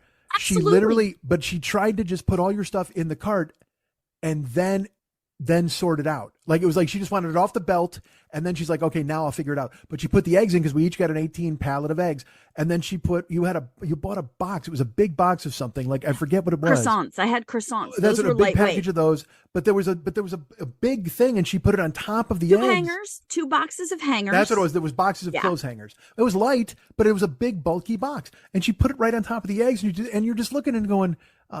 She just wanted to get it all in the cart, and then she started to move it all around, like I said, Tetris. And then you're like, "What are you doing?" Could you please stop? You did. I did. After like the 4th time where she picked the eggs up to figure out, I was like, "Could you just stop?" Because I wanted to go. I've already loaded this once. I know how it fits, and apparently, I wish I knew what her exact job was there, because it's not bagging and it's not customer service. There's also an instinct too, because I felt it, where you just want to go, hey, dumb fuck, we're fine. You know what I mean? Just walk away and we're good. It's okay. You're doing more harm than good at this point, But the issue came when, and again, this was a her problem. We talk about a me problem and all those things. The her problem of it was when she took what you said personally about being aggressive and then proceeded to spend the next 5 minutes basically giving her bona fides of why she's a good person. And it was the weirdest fucking thing. Because again, and she looked at the cashier, and the cashier kind of nodded and rolled her eyes. And I was like, oh, but they're not together. I mean, because the cashier at that point should go, hey, take a walk. Yeah. Because this will sound weird, but like, she's the boss kind of there. It's her aisle. And by the way, where she stopped me, I'm butt level to the cashier. And this is one of the things that I all the time have to tell people. When you're in a wheelchair, you are ass level to the world, and it is not a fun place to be. I am not going to lie. It is not joyous to be butt level going. Man, Disney World is just I am so glad I have a mask on at Disney World, because it is like food farts to the left and the right of you at all times. Good Lord. It is awful.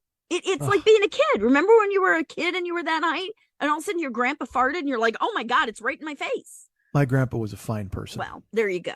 So you're already at a disadvantage in the world. No one looks you in the eyes. No one treats you as though you're human. And I say no one, there are always the exception. I'm sure many of the listeners are great, especially if they have someone in their family that's disabled.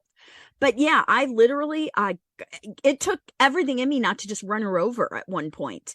And then I just finally just turned the motor on and started moving forward, and she moved, because I was just like, I've had as much of this as I'm going to take. Yeah. Quick disclaimer. My grandpa was not a good person. My dad's dad was not a good person. I never met my mom's father, so I don't know if he was a good person or not. Oh, you're funny. Well, because I don't want people to write me and go, in year 2, you said, like, yeah, I almost punched my grandpa in the face. He's a terrible person. But my mom's dad was, we're unearthing photos of him, and I'm like, I don't know him at all. Like, I didn't know him at all. He died of cancer, and I was probably 2 maybe, but I don't remember him. I don't even remember being in a room with him. So the one time I was in a room with him, I was like, hey, you're being very aggressive, Grandpa. Could you step off right now? He was like, what? Smashing my eggs. So loud. She laid it on real thick. Yeah, it was no doubt. And but again, that is the over exaggeration that people come up with when they are uncomfortable around someone who's disabled. Well, yeah, and also they think they're scooping you up in swaddling clothes and doing you a good. They think they're showing you the time of your life because I've got to be super nice to this person or whatever. Which is why whenever I see anybody in a wheelchair, I just fucking go, "What the fuck are you doing here?" And I walk off. Yeah, whatever. Take that. Just wheel them off into a corner like Blair Witch. Stay here. You're gonna get fucking capped. If I can give you any advice, never touch someone's wheelchair or their cane or grab their arm to help them. Never touch people without asking if you can help. That is like the baseline rule of all of this. Here, let me help you is not helpful. Well, especially with, do you need help? That's the question. After the pandemic, I would think people would just know that as shorthand. Don't touch anybody. Don't do anything like that. You know what I mean? It's not. I don't know. But also there is the instinct. So I recognize that she had the instinct to try to be helpful, but some people don't know how to be helpful. No. Some people, like I said, she thought she was. I mean, it was crazy. She just wouldn't. It was in the beginning. I just thought, oh, this is an excessively cheerful person. You know what I mean? And whatever. And she's doing that thing. But then it took that turn and she wouldn't stop. And I'm like, dude, what are you doing? And I'm extremely lucky, because I have my brain. Like we've talked about this. Like the second I start slipping, the second Alzheimer's shows up, I'm going to be so fucking sad. It's bad enough now. I can't remember the names of the Titanic fucking levels, but when it gets to be a point where I don't know where I live or any of that bullshit, I don't know what's going to happen. But physically, I'm incredibly lucky because look, man, I have ruined myself in many different ways. You know what I mean? I've gained and lost 100 pounds 10 different times. You know what I mean? it's that yo-yo you shouldn't do. And I'm sure my heart is the size of a medicine ball. I mean, I don't have any idea. I hope not. But I recognize I don't like to say this because it sounds whatever, but it's the speak that you use now, my privilege in that I'm able-bodied. I can do things. I can fucking, like when I'm out, because it's weird. Like truthfully, I'm 55 and I mean, I should be breaking down any time now. Some bad thing's going to happen.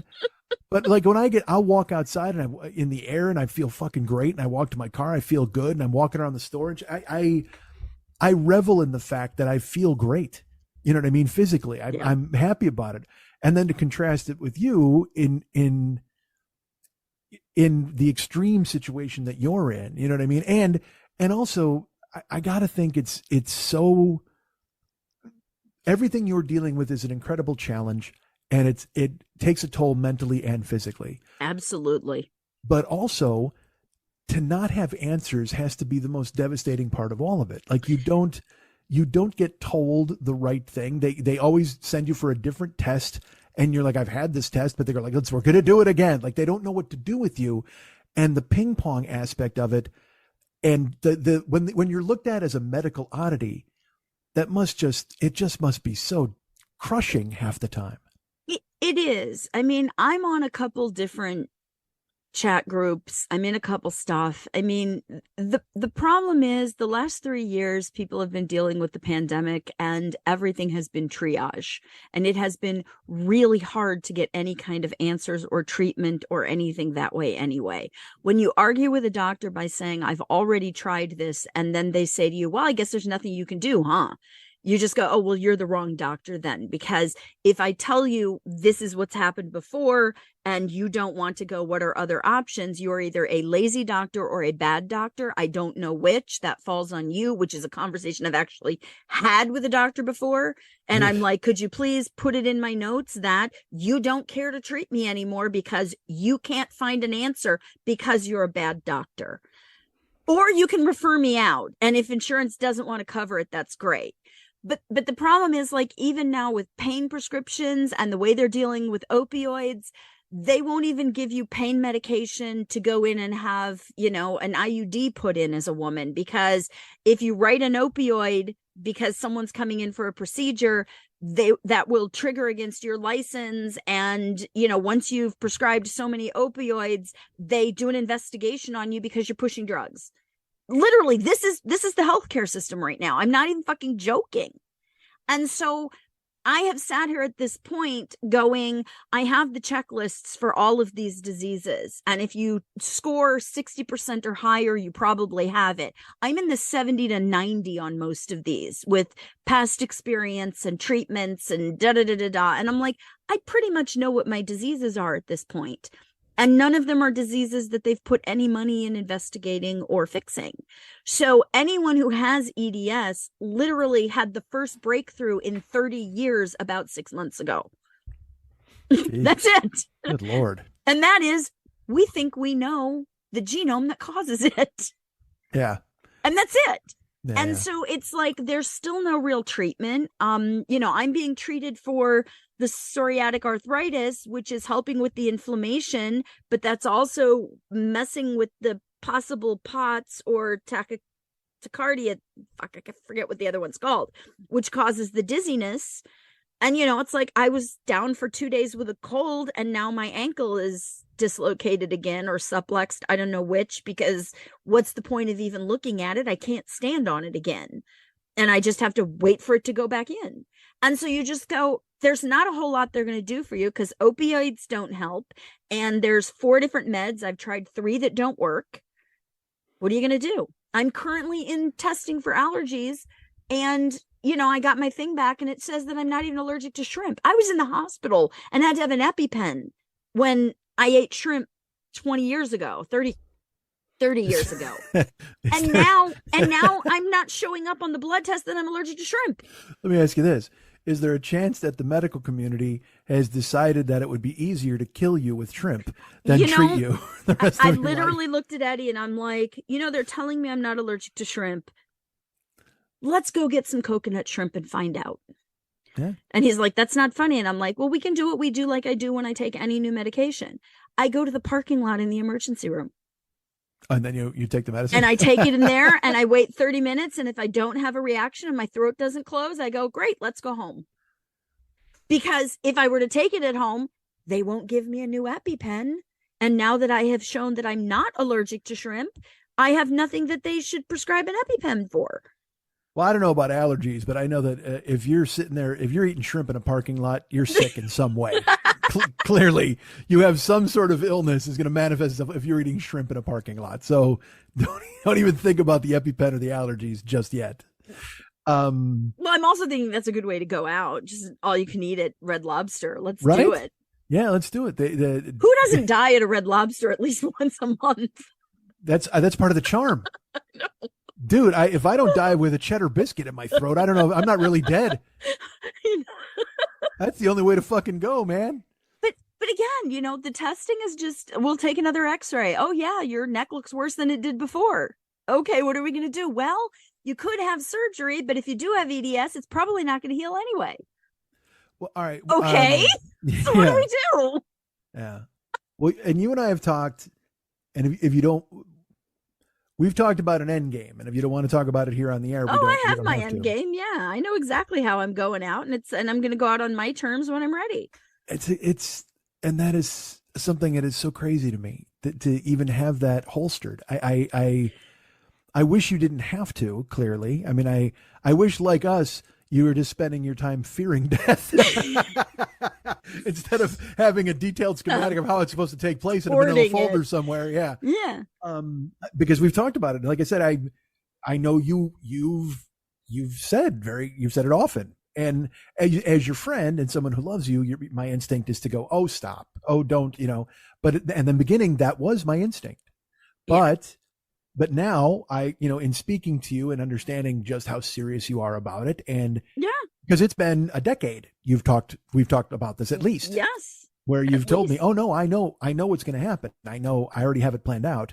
It's just a matter of kind of when I have to put this into action. And this was honestly, you knew this before you got sick, like literally before any of the stuff that started happening. I understood why I was sick. I knew this. I always, again, Kevorkian is somebody that I looked at and went, there's a guy who has a plan that is very humane for people who need it. Yeah. There is something very humane about not wanting to see people. I have a friend who's got cancer and basically just went, I'm done with treatments. I'm done. And I'm like, so what is the end game? And she's like, the end game is I'm going to die. And as soon as it gets to the point of where it's unbearable, it's going to be at my own hand. And I'm like, I understand that completely because the system isn't going to help you. Well, you talked about, you mentioned about how you have these diseases and they don't, like they had a breakthrough. They're like, oh, we just discovered a genome. It's the first time in 30 years. And it's like, I mean, cancer killed the dinosaurs. Essentially, cancer's been around forever. They've made no progress on that. They may say they've made progress, but it's still killing people. They have made progress because a lot of times they can now stop it and they can remove it and you can live a much longer life than before when they didn't understand at all how it worked or why. The problem is they are still treating things, not curing things. And that is the problem with cancer, is mostly you have to prevent it. And they don't know how yet. They don't know what it is that's causing the cells to do what they do. And what I'm saying is, though, that has bamboozled them forever. They've still not figured that out. And so when you have something, the fucking 5 points of diseases you have, all conspiring in your body. And like you said, they don't do any research, not nearly enough. They don't figure it out. It just must seem so tremendously far away from ever having anything fixed for you. You know what I mean? It's because they're still working, because you're like, oh, you guys are still working on cancer. Fantastic. I'm over here with this thing. And well, again, there was that whole thing where it's like they raised so much money for breast cancer and then ball cancer had to start doing, money raising to figure out why it was happening there. And then they started doing lung cancer. And then they started doing, and one by one, they're having to raise funds to cure people. But in reality, the hospital system doesn't want to cure people. They want to treat you as long as they can until you die. Well, that just sounds like, and treat you poorly. Because they're talking about breast cancer, they're trying to fix it, and there's like breast cancer matters, and then balls are like ball cancer matters. It's like, it sounds like the Black Lives Matter and then all lives matter argument. You know what I mean? Hey, why are you spending all your time in the breasts? Because we got other cancer over here too. Well, and the problem too is so much of the money that's raised for breast cancer is raised for breast cancer awareness. I cannot tell you a woman that is not aware that breast cancer happens, because all of us have had someone we've lost to it. And so every time you see a pink ribbon and you're giving money, you're not giving money to research. Very little of it goes to research. If you want to do that, donate to places that do research. The thing with EDS is there are young women that have been diagnosed with EDS that have gone to medical school and gone into research on their own disease. And they're the ones that are breaking through because they're like, I understand this disease, where doctors are like, it's anxiety and maybe an overactive thyroid. Go home. Right. So it will come because the younger people and the more prevalent that it is in the society, they will now treat it. Just like, polio was cured because he was willing to take the risk of how do I get polio and how do I fix it?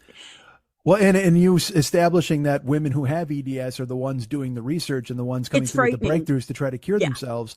To bring this show completely full circle, are you saying that sisters are doing it for themselves? They are.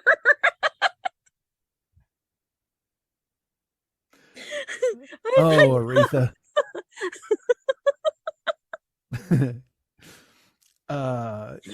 mean to turn this into a whole medical I did. podcast. I'm not joking. I'm asking questions because I'm curious. Well, what does EDS stand for? I don't even know.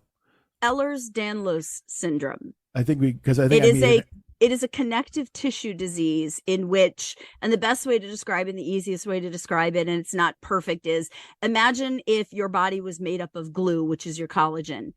My glue is too watery because one of the things that's supposed to be in it isn't there. So it never quite heals properly.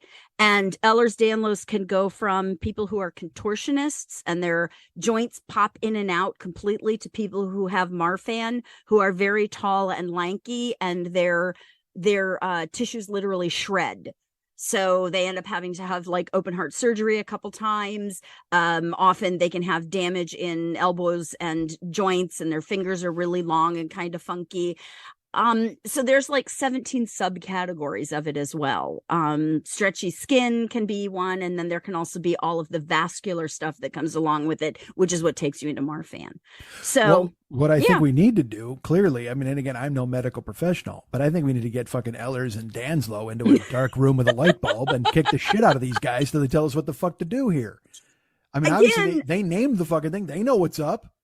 It's hard because you don't heal. So when you have repetitive joint injury, eventually that joint is just pointless. And then they go in and do surgery to fix the joint, but you never heal properly. So it's like a knee replacement isn't the way a knee replacement is for some people. They used to always say, we don't understand why, but like 10% of people who get knee replacements, they just don't seem to heal the way they should. The other 90% are great. And I'm like, have you tested them for Ehlers-Danlos? Because it's like, there is something happening, but they never question that. They're just like, most people heal fine. Well, why didn't these people heal? And now they're finally doing looking into what are the other things that happen a lot, menstrual problems, fibroid cysts, what's it called when you have I can't think what it's called, but I mean, there's a bunch of things that fall in line with it now, and they're finally placing it all together. And there are some treatments, but again, you're where you're like, I can only do so much physical therapy, because if I do too much physical therapy, then the other side of my body slips out. And so it's like you're playing chase the bad joint up and down your body, your right ankle, then your left knee, then your right hip, then your left shoulder, because you're constantly throwing each side out of whack. It's ridiculous. It's stupid. It makes me laugh sometimes when I'm just like, I'm a jigsaw puzzle that doesn't fit together. Sounds to me like this disease is being very aggressive. It is, and I do not like it, and I wish it would get the fuck out of my way. Needs to get out of your face. It's planted itself like a linebacker, and it will not let you pass. She was a Perky speed bump. That was literally what I thought later in the day. I was like, that woman was a Perky speed bump in my way, and God damn it was annoying. But then and again, I can't stress enough, when you did not embrace her perkiness, she got dark quick, like with this whole very much neck kind of crank, and I'm a nice person, and it's like, well, I'm sure you're lovely. They go, okay, yeah. That's literally what I said. Okay, I'm sure you're lovely, Doreen, but right now, all you are is cloying. I will only match your energy with silence. If you are really aggressive, I will be aggressively silent, because it will make you even more uncomfortable. And if at that point you go, oh, okay, and then you go, I'm sorry, what would be the best here? That's literally the response, is what would be the best here? I never asked for your service in the first place. So yeah, true. Well, I don't, again, I'm lucky enough to not understand what you're going through. I empathize with you, because I hear all the time what it is. And I know, because I also then want to, cradle you in a soft blanket and hope you'll be okay. When in reality, you're still like, hey, fuck you. I'm still me. I could do the splits. You know what I mean? Like, it's like, I'm still Lily. It's just, unfortunately, the vessel that Lily's carting around in is getting attacked on all sides. Yeah. It's a drag. It's a fucking drag. But Mike, I will also say I'm very lucky. I could have had this manifest in my 20s. And instead, I managed to be like, I guess I'm just not real athletic, so I didn't do a lot of stupid stuff. Where where other could people still- are like, look at the trick I can do. I can make elbow wings in my back and I can do this. And, you know, and you're like, and I did that a couple times and I was like, I don't think I should be doing this. That Right. was literally my, and so instead of embracing all of that and then having my body break down at 25, I lasted to about 42 when I started to go, there's something really wrong here. So, you know, I mean, I count the small blessings. Yeah. And understood. And also you were able to, you know, participate in so many trains in your youth. So you didn't know that was never. Shut up. I laugh when you're talking about, you're like, oh yeah, no, it was the 80s and I was in so many hotels and I was on a cruise once. And it's like, did you even see outside? Or did you just see your ankles, you know, next to windows? Is that what happened to you on that cruise? I know how you spent your youth. I know what you did last summer and all the summers before it. You know those websites where you can look up concerts that happened in the 80s and Set you can list. see It's the best. set list, and there's another one as well. I spent some time over there and started having a couple little memories come up where I'm like, oh, I remember that. Oh, I remember that concert. That was Foghat, wasn't it? Okay. Yeah, I love Setlist FM. It's just you can lose yourself in it and remember. Like I said, the Springsteen show I went to in '85 at Soldier Field. I found the set list and it's incredible. I'm like, back then I don't even think I was like I knew how great it was until I saw him at Dodger Stadium in 2000, and it was the worst set list I've ever had to experience. It was so bad. I was so like Pat. You know, Pat loves Springsteen. And I went and I sent him the set list and he's just like, oh man, you got fucked. And I'm like, I kind of did, which is a drag. I saw him once. Yeah. Yeah. But you're not reminiscent about set lists. You're reminiscent about fucking sword fights. No, I was reminiscent about I loved going to concerts to see the concerts. Absolutely. Sure. Yeah. You know. Yeah. But now you should go to them and rate them on a, you know, how easily I got through the Meadow fucking scale. You know, I got EDS and you know what? It really enhanced my enjoyment of ABC. You know what? I thought I was going to see ABC and I showed up and there was EDS. God damn it. I didn't pay for EDS. Wanted to escape that motherfucker. Oh, I still think you should go. Again, like I said, I think as I've said before, money comes and goes, memories last forever. But again, your memory could be, we hit a rock and I wound up face first in the grass and then they had to drag me to help. You know what I mean? So the thing that keeps making me lean towards not going is remembering that I got don't lean. You're just going to fuck up your shoulder somehow. But I went to see Elton John on the farewell tour and I made it through 3 songs and had to leave because it was just too painful to be sitting there. And it was dark and, you know, strobe lighting. And I'm like, I am now sitting here with a dark sunglass, my eye patch on because the lighting is killing me. I'm in an uncomfortable chair because I was 5 rows up. So I had to walk up to sit into the chair because they didn't have any wheelchair seats available. So then I had to call for the concierge to bring the wheelchair over to come in. And finally I was just like, I just want to go home. This is not fun at all. And the woman next to me was wearing so much perfume. Oh my God, it was horrible. Plus you're outside too. It was cold. Yeah. And that schlep from the Dodger Stadium parking lot is not fun for anybody. Even if you're being wheeled, it's nope. You know, it's a beautiful stadium and stuff. But whenever I go, I'm just like, all right, I got to find a place to park. That's, you know what I mean? Cause you can be way out, and there's nothing wrong with it. You know, everybody walks everywhere. You're grown-ups, but at the same time, you have to take it. I can't imagine. Cause again, there's an old man in me who makes me not want to go to shows because of the hassle. I can't even imagine being in your situation. You know what I mean? Where it's like you don't want to go to Target because of the hassle. I can't remember where it was, but they had to put me in a freight elevator. Because there's no other elevator in the building. Yeah. So I go in the front and then I get wheeled all the way into the back and outside and then in from the outside and then up and out and then all the way around to get in over. And I just literally went, I hate life. I hate life. I also got stuck in an airport once in a wheelchair overnight. And I'm like, I will never travel again. I'm not longed for this world. But at least you have a plan. Yes, I do. And it's a good one. Well, all right. Well, all I want to do is take care of you when we're together and those things are happening. And in that moment in that store, you became me and I became you, where I was just this, I pulled back and let you do your thing where you exploded and whatever the fuck. But I didn't even really explode, did I? I mostly just stared after I said you're aggressive. I just stared at her and she just wouldn't shut up. You didn't explode in a way where you're like screaming, but it was very evident that you were uncomfortable and you were angry. And then especially then when we were away from that situation, like in my brain, I'm like, all right, the further we get away from the bad lady, this is going to be okay. And she's going to be all right. And our ride home will be pleasant. And maybe we'll get a ham sandwich. And then we got outside and you were even more angry, because you were contemplating it. You were angry, mad. And I don't want to look, I've beaten this into the ground. I'm sure I don't mean to, but every time I'm with you, I get this new exposure to what life must be like for you. Yes. Because it's very easy for me to dismiss out of hand what you're going through.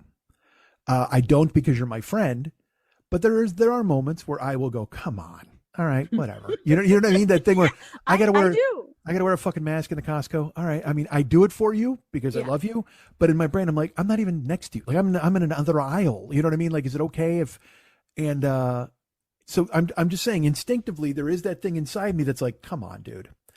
And it must be incredibly powerful when the entire world is looking at you and going, come on, dude.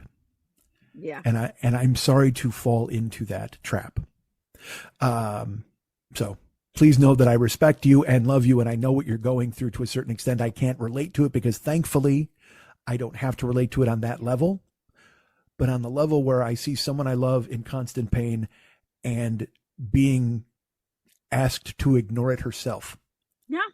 It's very hard to watch and deal with. And so I want to throw a blanket on you. I want to go, can I get you some ice cream, please? Can you be happy? Like, let's do happy things. I want to do a somersault or, hold up a stuffed bear. I don't fucking know. All I know is whatever I can do to try to make you feel better in those moments. I want to do them. And it's a frustrating thing. And so please know that I have all the respect and empathy that you can muster, that I could drag out of this husk. And because I'll see shit you post and stuff, and I'm just like, what the fuck? Come on, because I know you're home alone, you're there, and I'm like, she's mad, she's this, whatever the fuck. And so I will be like, oh, Lily, come on. Most of the time, I'm just shaking my head like, how is the world this fucking stupid? Why is it? Yeah. Again, there was that meme that was like, we had free food, flowing water, and we created credit scores. What the fuck? Yeah. I know. I believe me. I don't, we talked about taxes today. Yeah. You're talking about taxes. It's just a crazy thing where you see, it's all so stupid. Like I talked about the M&Ms, it's all so stupid. Like you said, the thing about, what were you talking about? They take somebody's baby or they took their kid or something. You were telling me about there are states that will take your child into protective care and put it in the foster system. And then in order to get your child back, you have to repay the cost of your child being in the foster system. So if you are poor, they just adopt your children out. You don't even get the opportunity because you can't pay to get them back.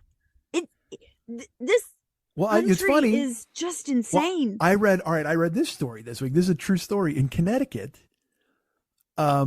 These parents, they were, it's a family, it's a mom and dad, and their daughters are 7 and 9, and they had done their chores on a Sunday and they'd been saving their money. They'd wanted to go to Dunkin' Donuts. That was their big thing. They loved Dunkin' Donuts.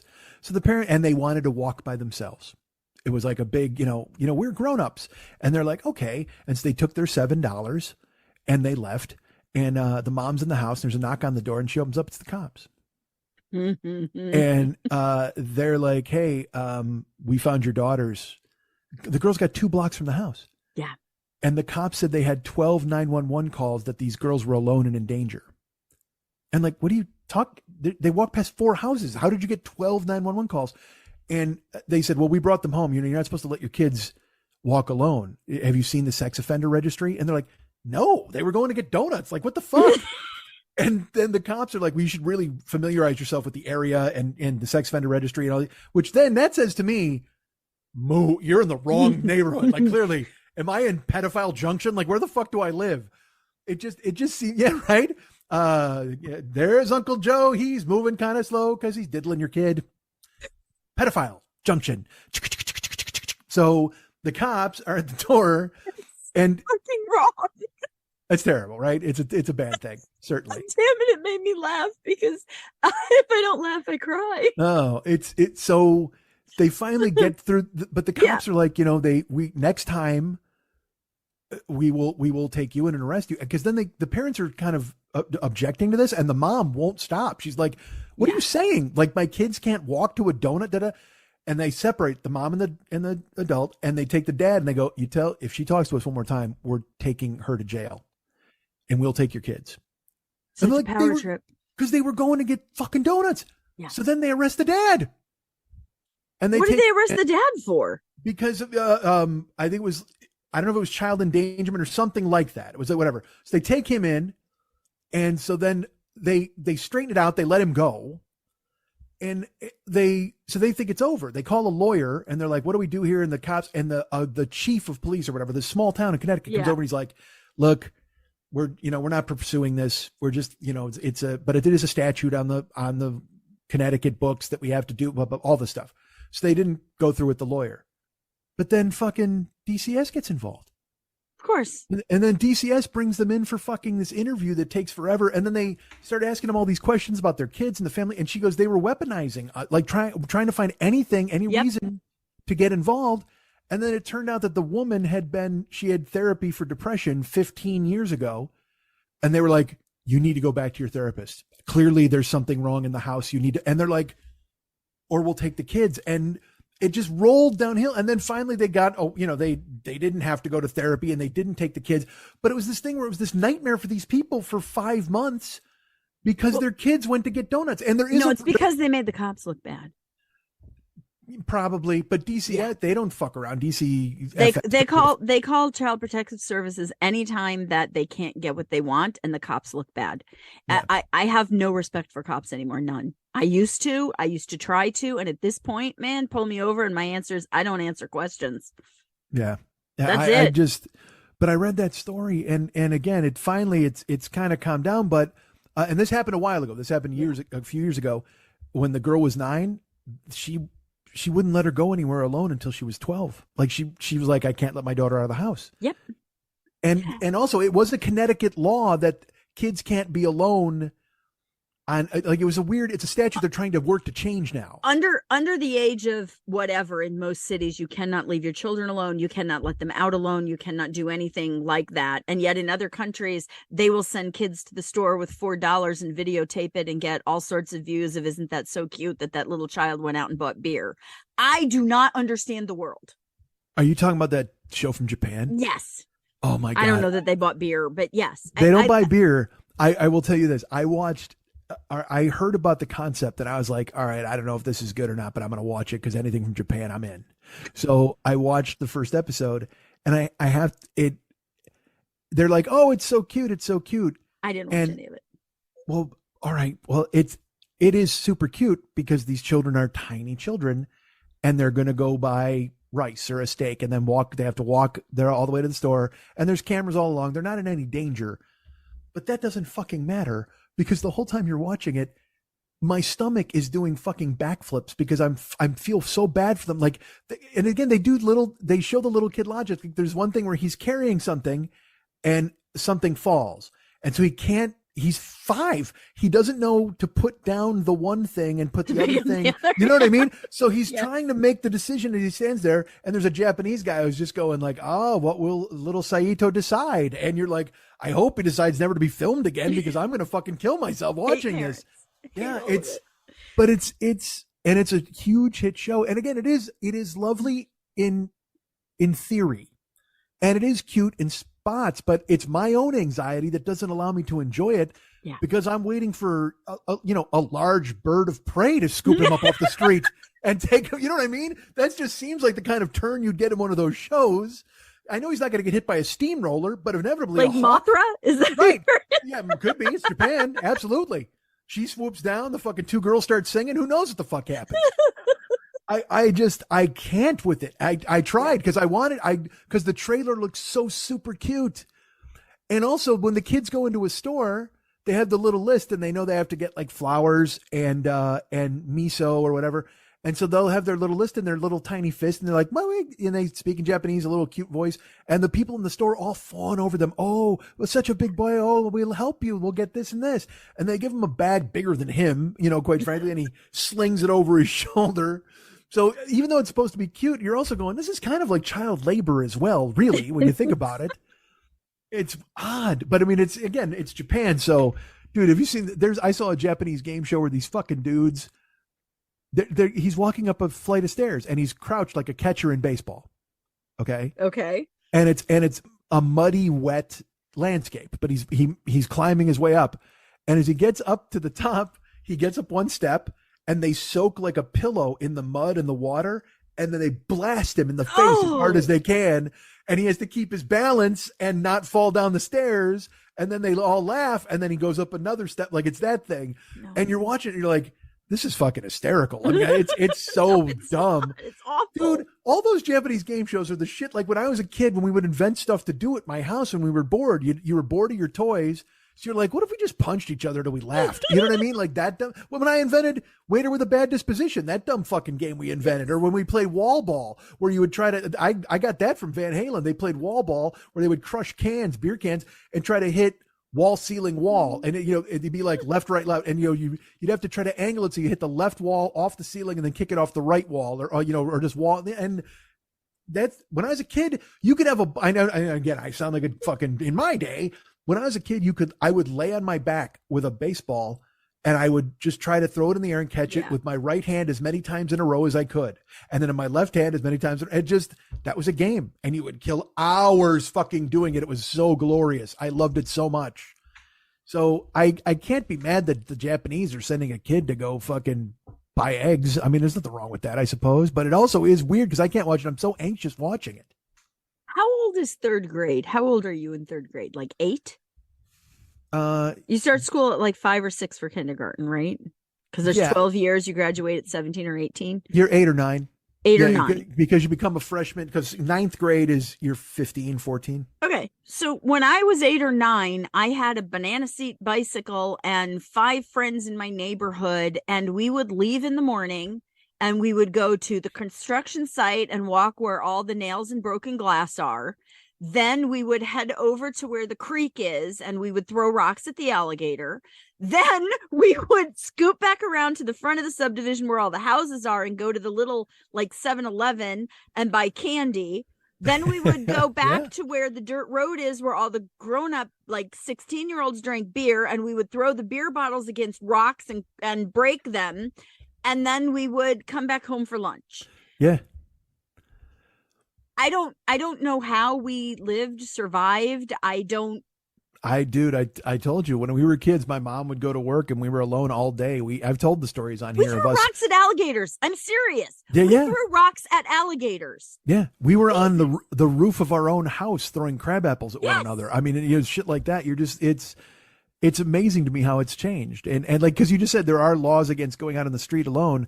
Dude, when I was a kid, we went to the train tracks. Don't ever go to the train tracks. We were at a viaduct and, the train came and then we dove down the hill. When I got to the bottom of the hill, I had a fucking 4-inch gash in my leg. And then, so we had to tell because it wouldn't stop bleeding and all this stuff. And it turned out I had caught a nail in a board that had ripped my leg open. So then we went to we were at Johnny Grant's. This is in Chicago. I'm not even in the suburbs yet. This is in fucking Chicago when I lived at 3359 South Bell, when I lived on the South Side. Don't go there. He doesn't live there anymore. Don't. But that's why I give the address. This was where my formative years of my dad being a fucking terror were. And I dove down the thing and I gashed my leg, and then we had to go to the emergency room. We had to. And they were just like, we all settled on a story. I've told the story on here. We all settled on a story. We're all like, all right, we were terrible story. Yeah. The story of I was walking on a board trying to keep my balance, and they go, was there a nail in the board? No. And then I fell off the board. And meanwhile, so Lenny and I tell that story. And in the other room, Johnny Grants is like, we're at the train tracks. He gives us all up. He fucking totally rats us all out. And I had to have the shots and everything because of the fucking nail in the leg and tetanus. But we didn't, that's what we always did that everywhere. This woman has to go to therapy because she let her kids walk to the store four doors away. And only got past 2 houses. Yeah. And then that lie, they always do that lie too with the, we got 12 911 calls. It's like, what? Again, I hate cops. I don't even know what to say anymore after the last beating. I literally am like, if there is another elite squad of cops anywhere, I think we have gangs and they are cops, and I have lost my mind with it at this point. I can't. Well, you know what? I will tell you this. I know for a fact that there's some good cops because they listen to this show. Well, yes, there are some good cops. Police in general. Lou and Ken and Mike and Michael, and because I have 2 Mikes who are cops and whatever. But I'm with you. When you see, look, we see what's happening a lot of the time in a lot of places. Do we see, there always be a thing where it's like, well, you don't see the video of the good stuff. There's always good stuff. I'm not saying there isn't good stuff. There's absolutely good stuff out there. But I am at the point where if we don't change the way we treat citizens, we are never going to fix any of the problems, because we are treated as though we are a problem within the system as opposed to the system. Well, everyone is assumed guilty. Yes. The terrible thing that happened in Memphis, it is an unbelievable tragedy. It's so fucking horrible. It's not a tragedy. It is a horrific incident that was a gang murder. Yes. It is awful. Yes, but it's a tragedy for the family to have lost him. Yes. Period. That's what I'm saying. I'm not saying it was a tragic circumstance. Yeah, no, he was hunted and killed, clearly. But what I'm saying is Christ, I had a train of thought that I was going to talk about. I have a friend. I talked about him. He uses Facebook in a way that I think is the best way to use it, where he'll just try to generate people talking, and he'll say like, what's the best cereal of all time? Like that kind of dumb shit. And he'll get 100 comments. You know what I mean? So, but then he'll delve into politics and things that happen. And I told you that's when I get to find out that a lot of the people that I knew when I was a kid are horrible racists. Yeah. So, and I never get involved in those, the cereal thing I might jump in, but the rest of it, like, so he put up a thing and he was just like, he wrote the guy's name and he wrote, oh my God, I didn't even, the video, what do we think? Ugh. And when I saw that post, I'm just like in my brain, or no, he wrote, how does this happen is what he wrote. Yeah. And it was the one time I was actually going to write something, and I was going to just write, because this country is a racist shithole and is never going to fix anything. That's what I wanted to write. I was so fucking disillusioned and angry, but I wasn't prepared for but I will say this though. I went and read, he had like 60 comments by that point, and not a one of them found a way to mitigate it. Yeah. Now, is that because the cops were black? Yeah. Maybe. You know what I mean?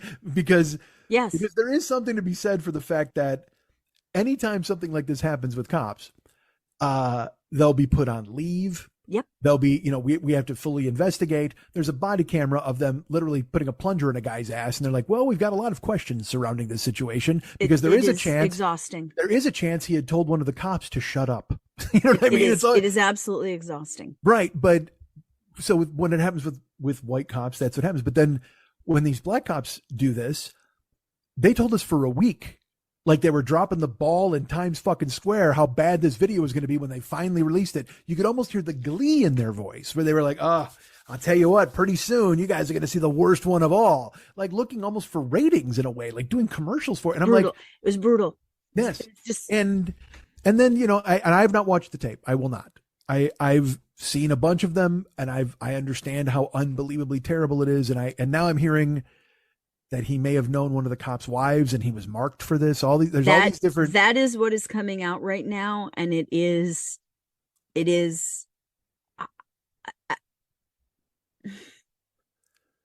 know there's no words for it. He was hunted and killed. He was. Yes. But he's not the first.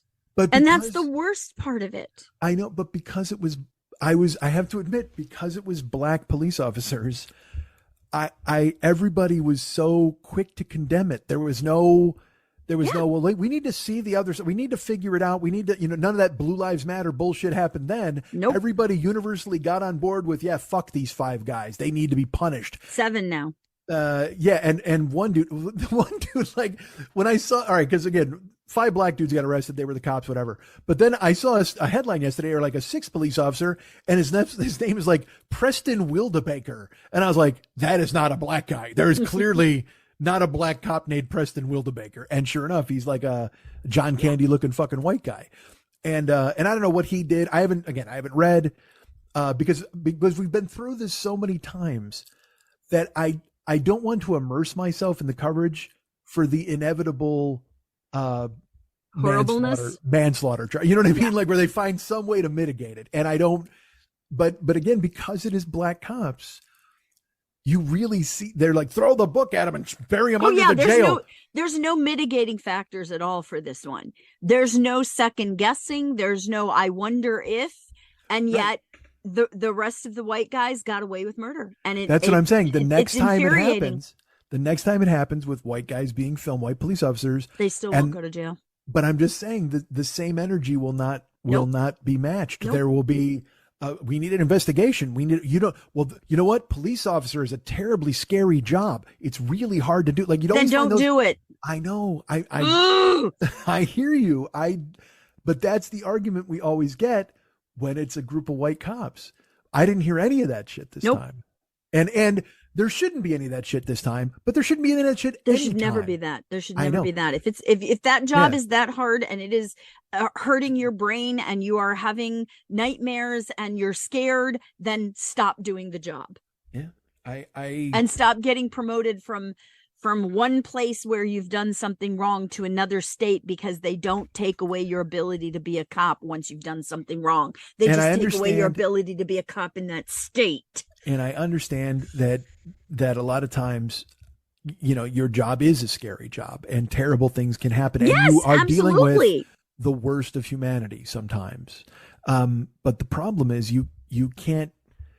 So cops then dig in and they get this me versus them mentality to a certain extent. And again, by the way, I'm not a cop. I can't presume to know what it means to walk into a dark alley thinking I might die. I understand those things. I hear you. I know what it feels like to walk into a dark alley and think I'm going to die and not have a shield and a gun. Okay, I'm fine. But what I'm saying is what I don't understand is when 7 dudes jump on one guy and kneel on his neck and kill the guy when they're not in a dark alley fearful for their life and the guy's calling for his mom. That's what I mean. It's like there's I just had a discussion with a friend the other day about gray areas. About how there's there is no black and white to a certain extent, in my opinion, in anything. It's all gray. Everything is gray because these guys will have this opinion. These guys will have another opinion. We can all look at a guy being murdered in the street and think that, and then someone else can come through with their bullshit, to explain why it is that way or whatever. Everybody's, and so it just gets to your point, like I said, where you were saying about we're never going to solve anything. We're never going to solve anything. We could. We could take a third of the budget of every police department and put up housing and house people and watch the crime go away. That will never happen. I know, but we could. Never. But well, I mean, we could also give free food to everybody for the rest of their lives and make sure everybody had a universal basic income. Yeah, but that never will happen. None of those things will happen. Not with that attitude. Well, if I'm on the board for it, then I'll go ahead and lobby. But being dumb podcaster in the Valley, I don't think they're looking for my fucking opinion, quite frankly. I am so happy you laughed at that. I like it when I make you laugh. Yeah, it's great. But again, I mean, there are solutions. There have been solutions. There have been lots of solutions. It's just rich people won't get richer. Yeah. I know. And we mentioned earlier, we were talking about the IRS and about the, the 1099s, the W-2s, why I paid this tax, why do I have to tell you all the bullshit? And there was the thing last week where they were proposing a 30% sales tax, abolishing the IRS and going to 30% sales tax. And I'm like, so then it's legal. So no rich people ever have to pay anything then. I mean, like literally the sales tax is just going to take out the poor and the middle class completely. Cause we're the ones at the bodega or at the fucking gas station. Rich people are buying fucking helicopters. So what? It drove me crazy when I saw it. And I'm like, I laughed because I'm like, really, you're going to do a 30% sales tax and then abolish the IRS. Good for you guys. That's never fucking happening. And I love these dumb ideas where because they can't do anything, they advance these ludicrous propositions that they know no one is ever going to fucking approve, so they can go, look, we're working on solutions. No, you're not, you ass fucks. You're not doing anything. Whatever. I don't want to be that guy. Get out of my way, you Perky speed bump. All Dude, right. Well, I just want to finish my taxes and go to bed. Yeah. That's my day.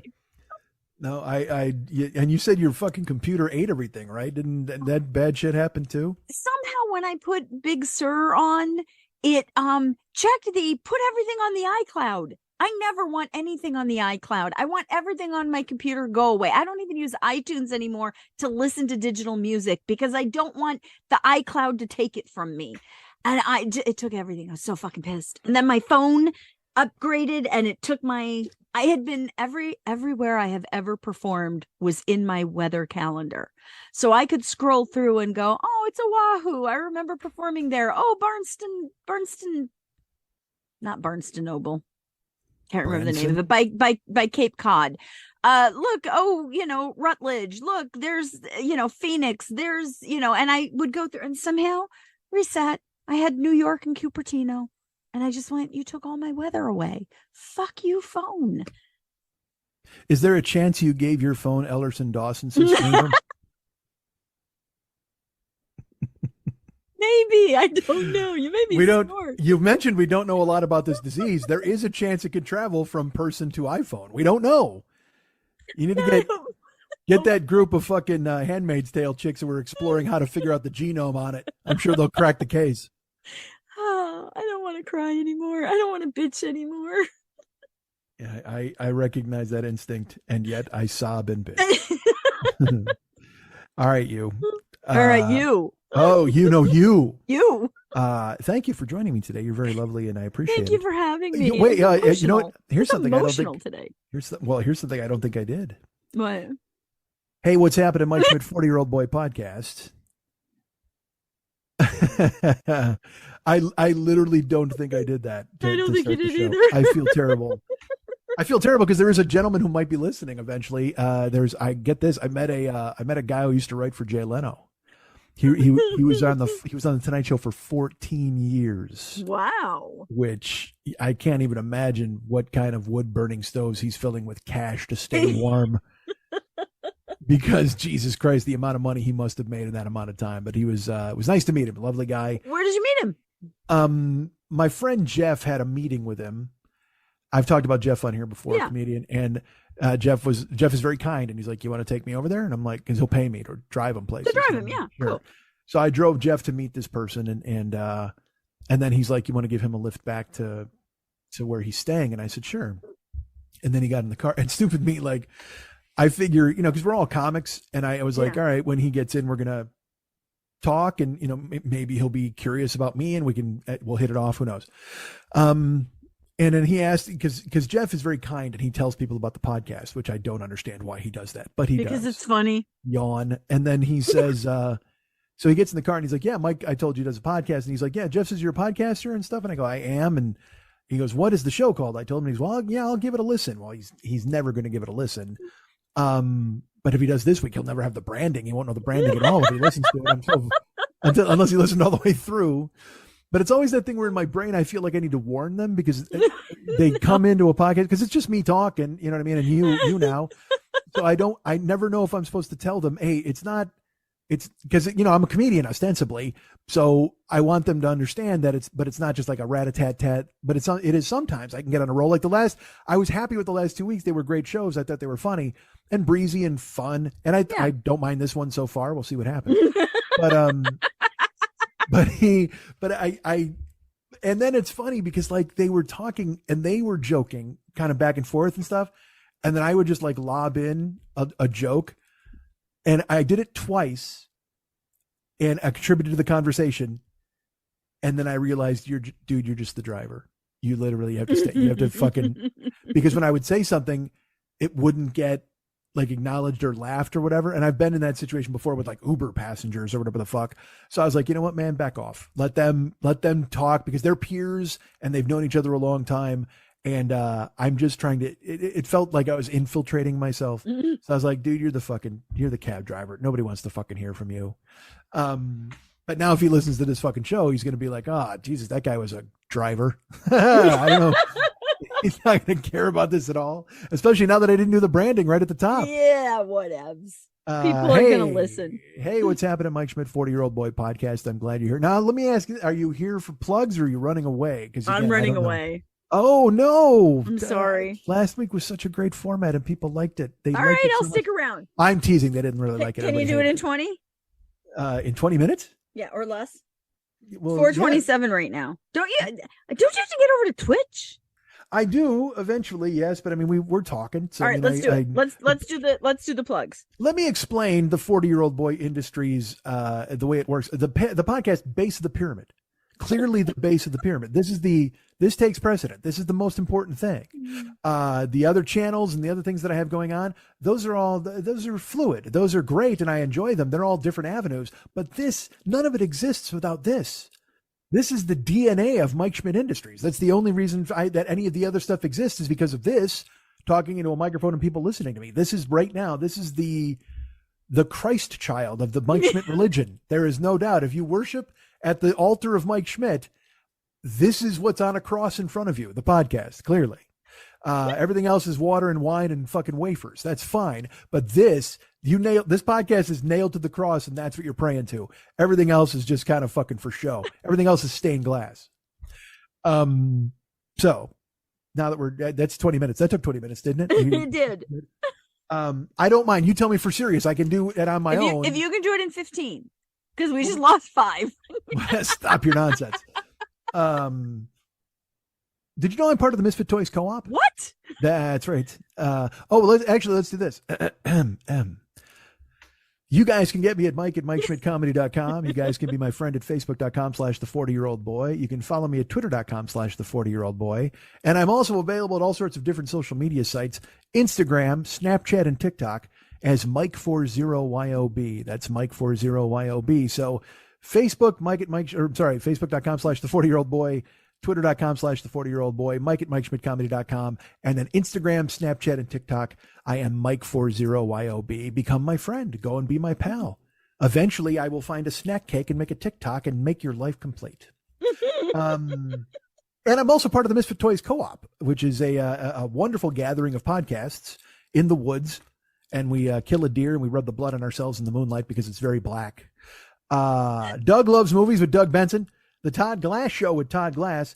No Fun with Jen Kirkman with Todd Glass, surprisingly. I didn't know how that works. And, of course, Never Not Funny, which is Jimmy Pardo and Matt Belknap and Elliot Hochberg and then Garen Cockrell and guest, whoever they have. I think this week's guest is Tess Rafferty. Am I correct? I have no idea. Why do you not know? I believe it is. Regardless, all of their shows are fantastic. They do gang shows, they do guest shows, they do amazing shows, and they're just waiting for you to go ahead and check them out. So the Misfit Toys Co-op, Never Not Funny, Doug Loves Movies, Todd Glass Show, No Fun with Jen Kirkman, and of course there's Danielle's podcast, Don't Drink Poison. That's a lovely show. It's her and Christine Kimmel warning you from, don't walk bare feet in snow, I think it's called. It's just, you'll catch a cold and die. It's a very long title, but it's terrific. You should check it out. It's so good. And then I'm part of that too. And let me tell you this, at the end of those shows, you think they're telling everybody that I'm part of that show? I don't think they are. I don't think they do, but that's okay. I don't mind going ahead and being the fulcrum for all things Misfit Toys.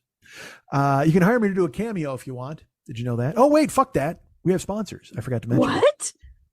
The lovely and talented Fearful Jesuit, to whom I owe a text. Several texts, probably. Phil? Yeah, he's a lovely gentleman, and he does the Paranoid Strain podcast. What? The Paranoid Strain podcast is available right now where you will find the best podcasts in the world, and he's leading the charge. He is the vanguard. He is doing a podcast that I couldn't do, quite frankly. Again, like I've mentioned, it's written and edited and highly stylized and brilliant. And what he does better than anybody, and I envy him for his talent. Fearful Jesuit doing out the Paranoid Strain is he's taking apart conspiracy theories to and fro, tearing them asunder, showing you the soft underbelly of these people and showing you why they are not to be respected at all. So you should check it out, the Paranoid Strain podcast. It's beloved by everybody. They just think it's the greatest. It's him. It's Dana Unicorn. It's recapping also. They talk about Q. They've talked about everything. The Kennedy assassination, which from what I understand was one guy. Did you realize that? One guy pulled it off. I went this whole time thinking there was like 10 guys on the grassy knoll and a whole fucking party. But it turns out one dude. And you know what? You know why Oswald did it? He went and he tried to check out a book and they didn't have it. Furious. If he doesn't bring his rifle to the library, Kennedy's not dead today. If they only had the bell jar and were able to give it to him, then it would have been fine. He doesn't get mad. He doesn't shoot anybody. So this is why I say support your local library and make sure they have 2 copies of the bell jar. Because if they do, the Kennedys are safe. The Paranoid Strain podcast. Go check it out. It's fantastic. And also our great friend David Hernandez, whom you can find at facebook.com/David Mex Hernandez. He has a podcast called The Phlegm Cat Podcast. That's 4 words, The Phlegm Cat Podcast. And phlegm is PHLEGM. He sings songs. He has characters. He goes fishing and golfing. He does amazing things and he tells you about them. He's a terrific podcaster, an even better musician, and an even better artist. If you want to hire him to do that, go to facebook.com/David Mex Hernandez, become his friend, peruse his photo section and look at all the artwork that he has and go, this guy's for me. And then he can paint a picture of you in a bathing suit, an old timey bathing suit. Here's what I say. Commission him to paint you like a 1930s strongman. I must see this painting. One of you out there, you must make this happen because I demand to see you in a stripy bathing suit on the boardwalk with a mustachio that's curled. Please do this. Hire our friend David. And also check out the podcast, the Phlegm Cat Podcast, also available where the finer podcasts are sold or found or given away for free. I love that you pretend that this is fine. Please hire me for Cameo. You want to do that? Let's talk about this. All right, we got to delve into this real quick. I talk a big game with Cameo, and I tell you, if you hire me, I'll do whatever you want. I'll tell your boss he's a dick. I'll hit on your aunt. Whatever you need me to do via Cameo, I'm happy to do it. It's $20 to you, $15 to me, $5 to the guys who run Cameo, and they're raking it in, ladies and gentlemen. And if you want to hire me, I will do. You want me to tell your wife that you forgot to take the roast out of the freezer? I can do that. I don't know if it's going to be timely. I mean, it might come in 3 days after you've made that transgression, but I'll apologize for you not taking the roast out of the freezer. Whatever you need me to do, I can do it. If you want me to tell your kids they can't go to Dunkin' Donuts because they may be scooped up by the guy from fucking Chitty Chitty Bang Bang, I will do that. So whatever you need me to do. Remember that guy? Terrible. Eddie has a picture of him hanging on the wall. No, spooky. Yeah, it's a creepy ass picture. Ugh. I haven't seen that movie. Like, I didn't watch it. You never watched Chitty Chitty Bang Bang? Oh, you're coming over. We're going to watch Chitty Chitty Bang Bang in the backyard. My mom was high. Like, I'm not watching Disney movies at my house. You know what I mean? It's like, it wasn't like we would find out Wizard of Oz was on. So then we'd watch it while my mom got fucking baked or whatever the fuck. But yeah, I never watched Chitty Chitty Bang Bang. Mom got high. She sure did. Mary That Poppins. should be the name of the show. Mom got high. I never saw any of those things, right? So I have no touchstone with them, except when I got older. People would say, who was the scariest monster of your childhood? And people would name that guy. And then I went and watched the scene and I was like, holy shit, that guy is pretty creepy. And he's creepy at 50. I can't imagine what he was like if I was fucking 5. Mm-hmm. So my point is, people ask me, I always say that on Cameo, whatever you need. Well, then I actually got contacted by somebody this week. What? And they didn't buy the Cameo smartly because they were like, hey, I want you to talk to my ex-wife. And they didn't want it to be a pleasant chat or a supportive Cameo, I guess is what I'm looking for. Let's put it this way. For some reason, this person and his ex-wife don't get along. What? And he wanted to interject me into that exchange. And so when I heard from this person, he was like, are you serious when you say that you'll basically say anything if you get paid to? And I'm just like, so that's, cut it or nut it time. You know what I mean? It's nut cutting time, I suppose is what you'd say. And so I'm like, all right, And I had to really think about it because I was normally I'm like, I don't give a fuck. But these videos exist. Like if you go to my Cameo site, you can actually see the previous cameos I've done. And that's it just doesn't seem like a good idea for me to bully a woman on video. I just, no matter if she deserves it or she doesn't, I don't know what the circumstance is clearly. And I'm just an agent of chaos who's being interjected in to tell this woman she's a cunt and she's ruined somebody's life. And also this person had consulted other people in his family and they were like, yes, can you hire this guy? And I'm like, oh man. So I literally had to speak to this person and just go, hey, I just don't think it's a good look for me to be bullying a woman on video because if I do it the way I'm going to do it, that person could share it. Like, not just is it on my Cameo site. Yeah. Then it's on TikTok and you're the next viral sensation of right. Yeah. She could put it on her website. She could do anything and just go, this is the host of this show and he bullied me or he said mean things or whatever. And because, it could still be roasty, but like, here's the secret of the roast. The person being roasted was invited. Yeah. They were asked to be there and had to accept. Nobody is roasted in absentia. Nobody gets roasted, and is happy about it when they weren't supposed to be. You know what I mean? It's, so I was just like, all right. I came to a nice accord with this person and I said, I just don't think I can do it. It doesn't make sense. I want to do it because I need $15 fucking like you don't believe. True. Yeah. But it just judiciously, I had to decide, you know what, this is not a good thing to do. Career wise, certainly, you know what I mean? Cause I'm already way under the radar. I don't think I want to be put on anybody's radar by being a fucking bully to a woman I've never met. You know what I mean? That sort of thing.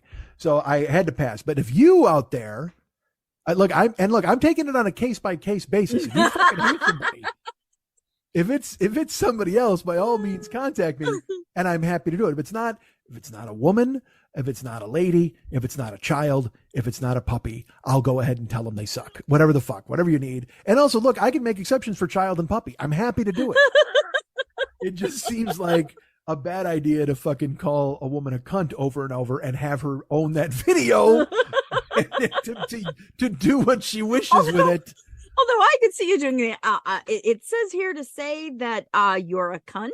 And well, when I look over here, it also says cunt again. So I'm wondering if maybe you are. I mean, I could see you doing it that way, and it would be hilarious. Please recognize I'm not calling you a cunt. Yes, I'm merely the proxy. It's here on the paper. It's written right. If you just take a look, it says. See, I could totally see you do that. I think you should do that. I think you should call them back and tell them you're going to do it and you're going to deny the script through the whole thing.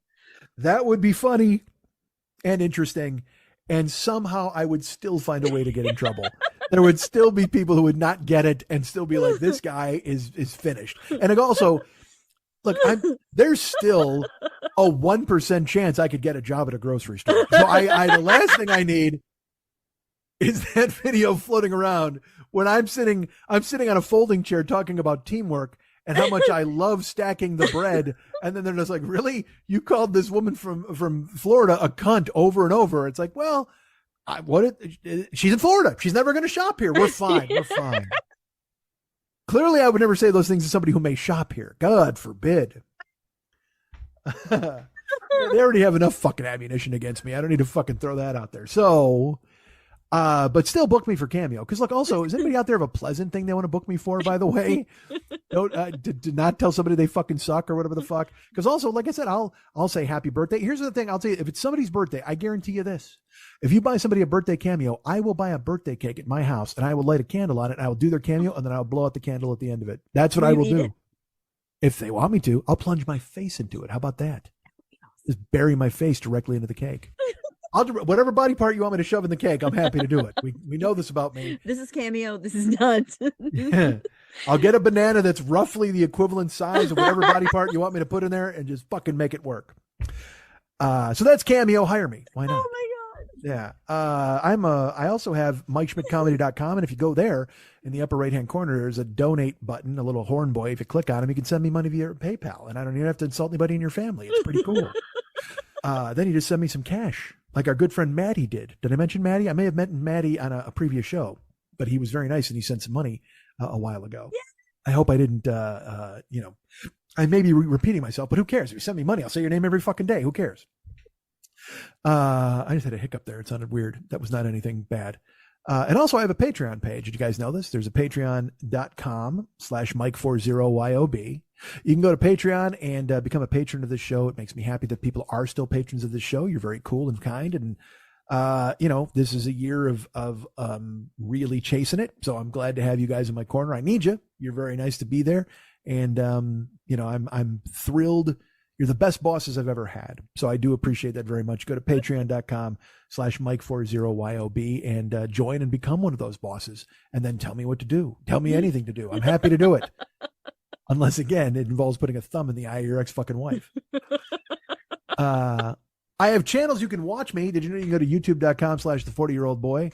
Our buddy KC uploads the videos there. And the videos, by the way, are the archives of this show. So every week he goes in ahead and he puts the new one up. You can check that out. And also old stuff from the past. There's just a million things there for you to check out. So go ahead to youtube.com/the40year-old boy. Most importantly, follow or subscribe to the channel, because then if I'm over 1,000, I stay monetized and they're like, yay, and everything's good. And I know you're like, we only put up the fucking podcast. And it's like, I know there should be more, but we're thinking about it. We're planning it. There's a buzzsaw or something outside. Did you hear it? No, I did not. Sounds like they're sawing lumber. All right, I better fucking wrap this up, Jesus Christ, before they start building a fucking doghouse outside. Also, I'm on Twitch. Woohoo! Yeah, twitch.tv/the40year-old boy. You can go ahead and check me out. Lily's been on Twitch with me before. I play video games on Twitch. Also, that's another thing that I have to try. We're trying to get the camera squared away so then I can actually just do chats on Twitch and maybe even a live podcast on Twitch. I want to do a live podcast on Twitch with you. I hear you. And can we simulcast it on my channel and your channel? Maybe. I don't know how that works, but if you set up your camera and my camera, but that's with cameras. That's silly. That's whatever. Who cares? Dude, I can't even get my camera to fucking work. You're like, can we do a simulcast? What am I, fucking Elvis from Hawaii? I got no fucking idea. That's the first time I ever learned what that word was, by the way. Simulcast? Because the Aloha Elvis from Hawaii, the special that was on NBC, that was when I learned the word simulcast as a child. Yeah, it was because it was 75, I think. 74 maybe. All right. So anyway, twitch.tv/the40year-old boy. We're just about done with God of War Ragnarok. Woohoo! We've got 12 berserkers to beat and one mystery boss to find. We just finished the Trials of Muspelheim, and we finished the Crucible. We're all tricked out. We got amazing armor. Oh, we got to kill the Valkyrie Queen, and she's a fucking chore. I mean, she fucked me up. I have all the armor and all the weapons. You can't fucking sneeze on me because I've got everything you could possibly have, and she's murdered me in 2 hits. I'm like, Jesus. We'll visit her later.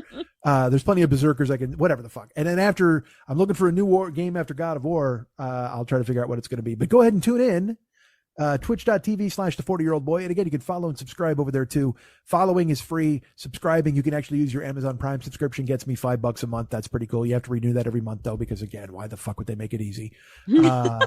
So go ahead, go to twitch.tv/the40year-old boy. Check me out. I will say kind of a coin flip over there because I'm in the car a lot now. And so streaming is weird. I'm trying to do it every day, but sometimes I wind up getting called to do a lot of driving stuff. So I'll tell you that. So there you go. So go ahead to twitch.tv and I'll tell you this, you know what I'm doing tomorrow? I can't even believe I'm doing this. I don't know. Look, I need money. We all know I need money, right? Okay. Tomorrow I'm going to put bricks. I'm going to stack bricks and use sealant. I don't even know. I don't know these words. I don't know what they are. There's a tub of sacrete I think I have to use to fill a hole in a driveway. Like You're going to go help somebody do some repairs? Well, they're going to bark at me while I do them. They're going to tell me what they want me to do. Yeah, I don't know. And again, I told them, I said, look, I don't know what I'm doing. Like I can barely put gas in my car. And they're just like, well, it's fine. Well, you'll be, I go, look, if it's mule work, like, or I just pick shit up and carry it across the room, I can do that easy. I can throw shit on my shoulder and walk. But as far as, putting in sealant or learning how to do this I don't know any of it. And they're like, well, that's okay. Well, because this person is very kind and wants to give me money. But unfortunately, I want to just go, well, why don't you just give me fucking money instead of, you know what I mean? Instead of making me check in with Mr. Slate and slide down the back of the dinosaur and fix your garage or whatever the fuck. Jesus fucking Christ, man. So I'm doing that tomorrow. I don't know if, and that's Wednesday. So, because we're recording on Tuesday, I do not know if I'll survive. I mean, so clearly, I guess my point is we're going to need a second chassis. Because clearly after tomorrow, I don't know if I'll be bent like a question mark and have no idea if I'll ever be able to straighten out again. Because I need $100. Good for me. So please know that and get the heating pad ready because I'll be over at your house. And the two of us, that's kind of fun because then we'll two of us just sit there and watch TV. It'll be fantastic. I'm excited. We can put the TV on out at the hot tub. We can sit in the hot tub together. Oh my God, I'm on board. Yeah. We're not eating in that fucking hot tub. Don't you dare. Don't you fucking dare. Twinkies, champagne, and we're going to watch Chitty Chitty Bang Bang in the hot tub. Oh, good Christ almighty. What a turn of events. This show and I'm used to going to be... live stream it on Twitch. Wow. This is like wrong on 9 different levels now. That's fantastic.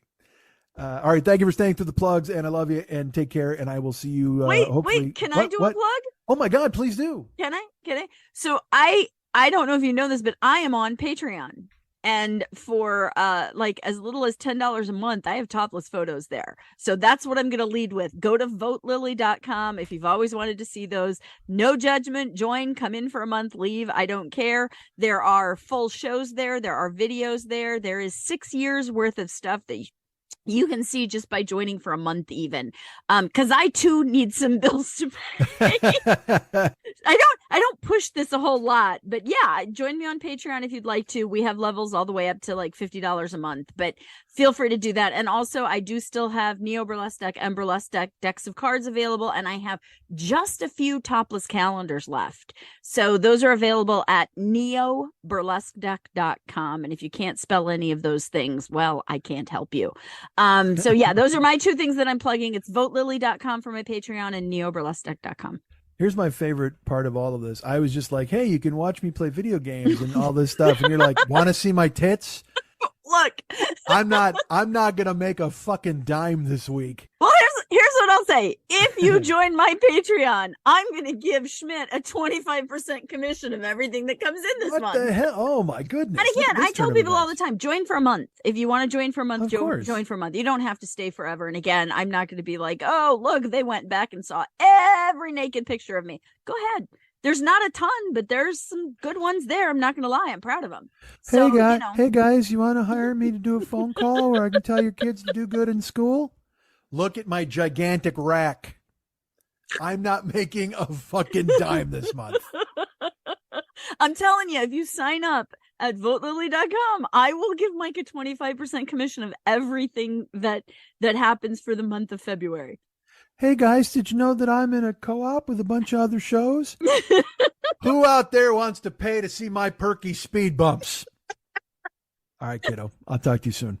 Bye.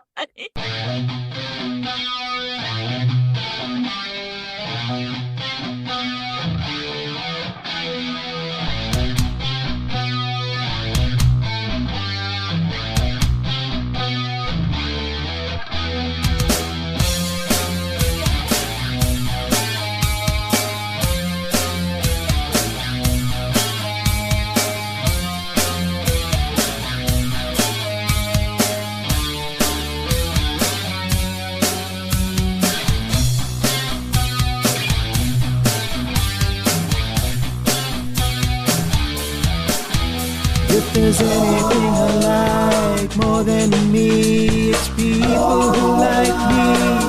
I love me, but if you love me, I love you.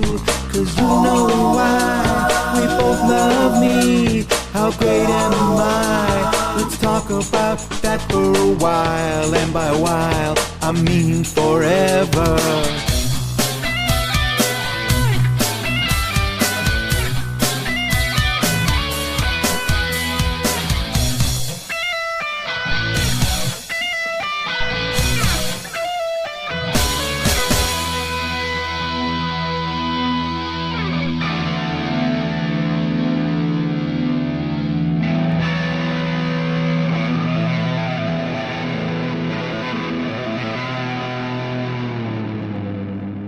Speedo Podcast.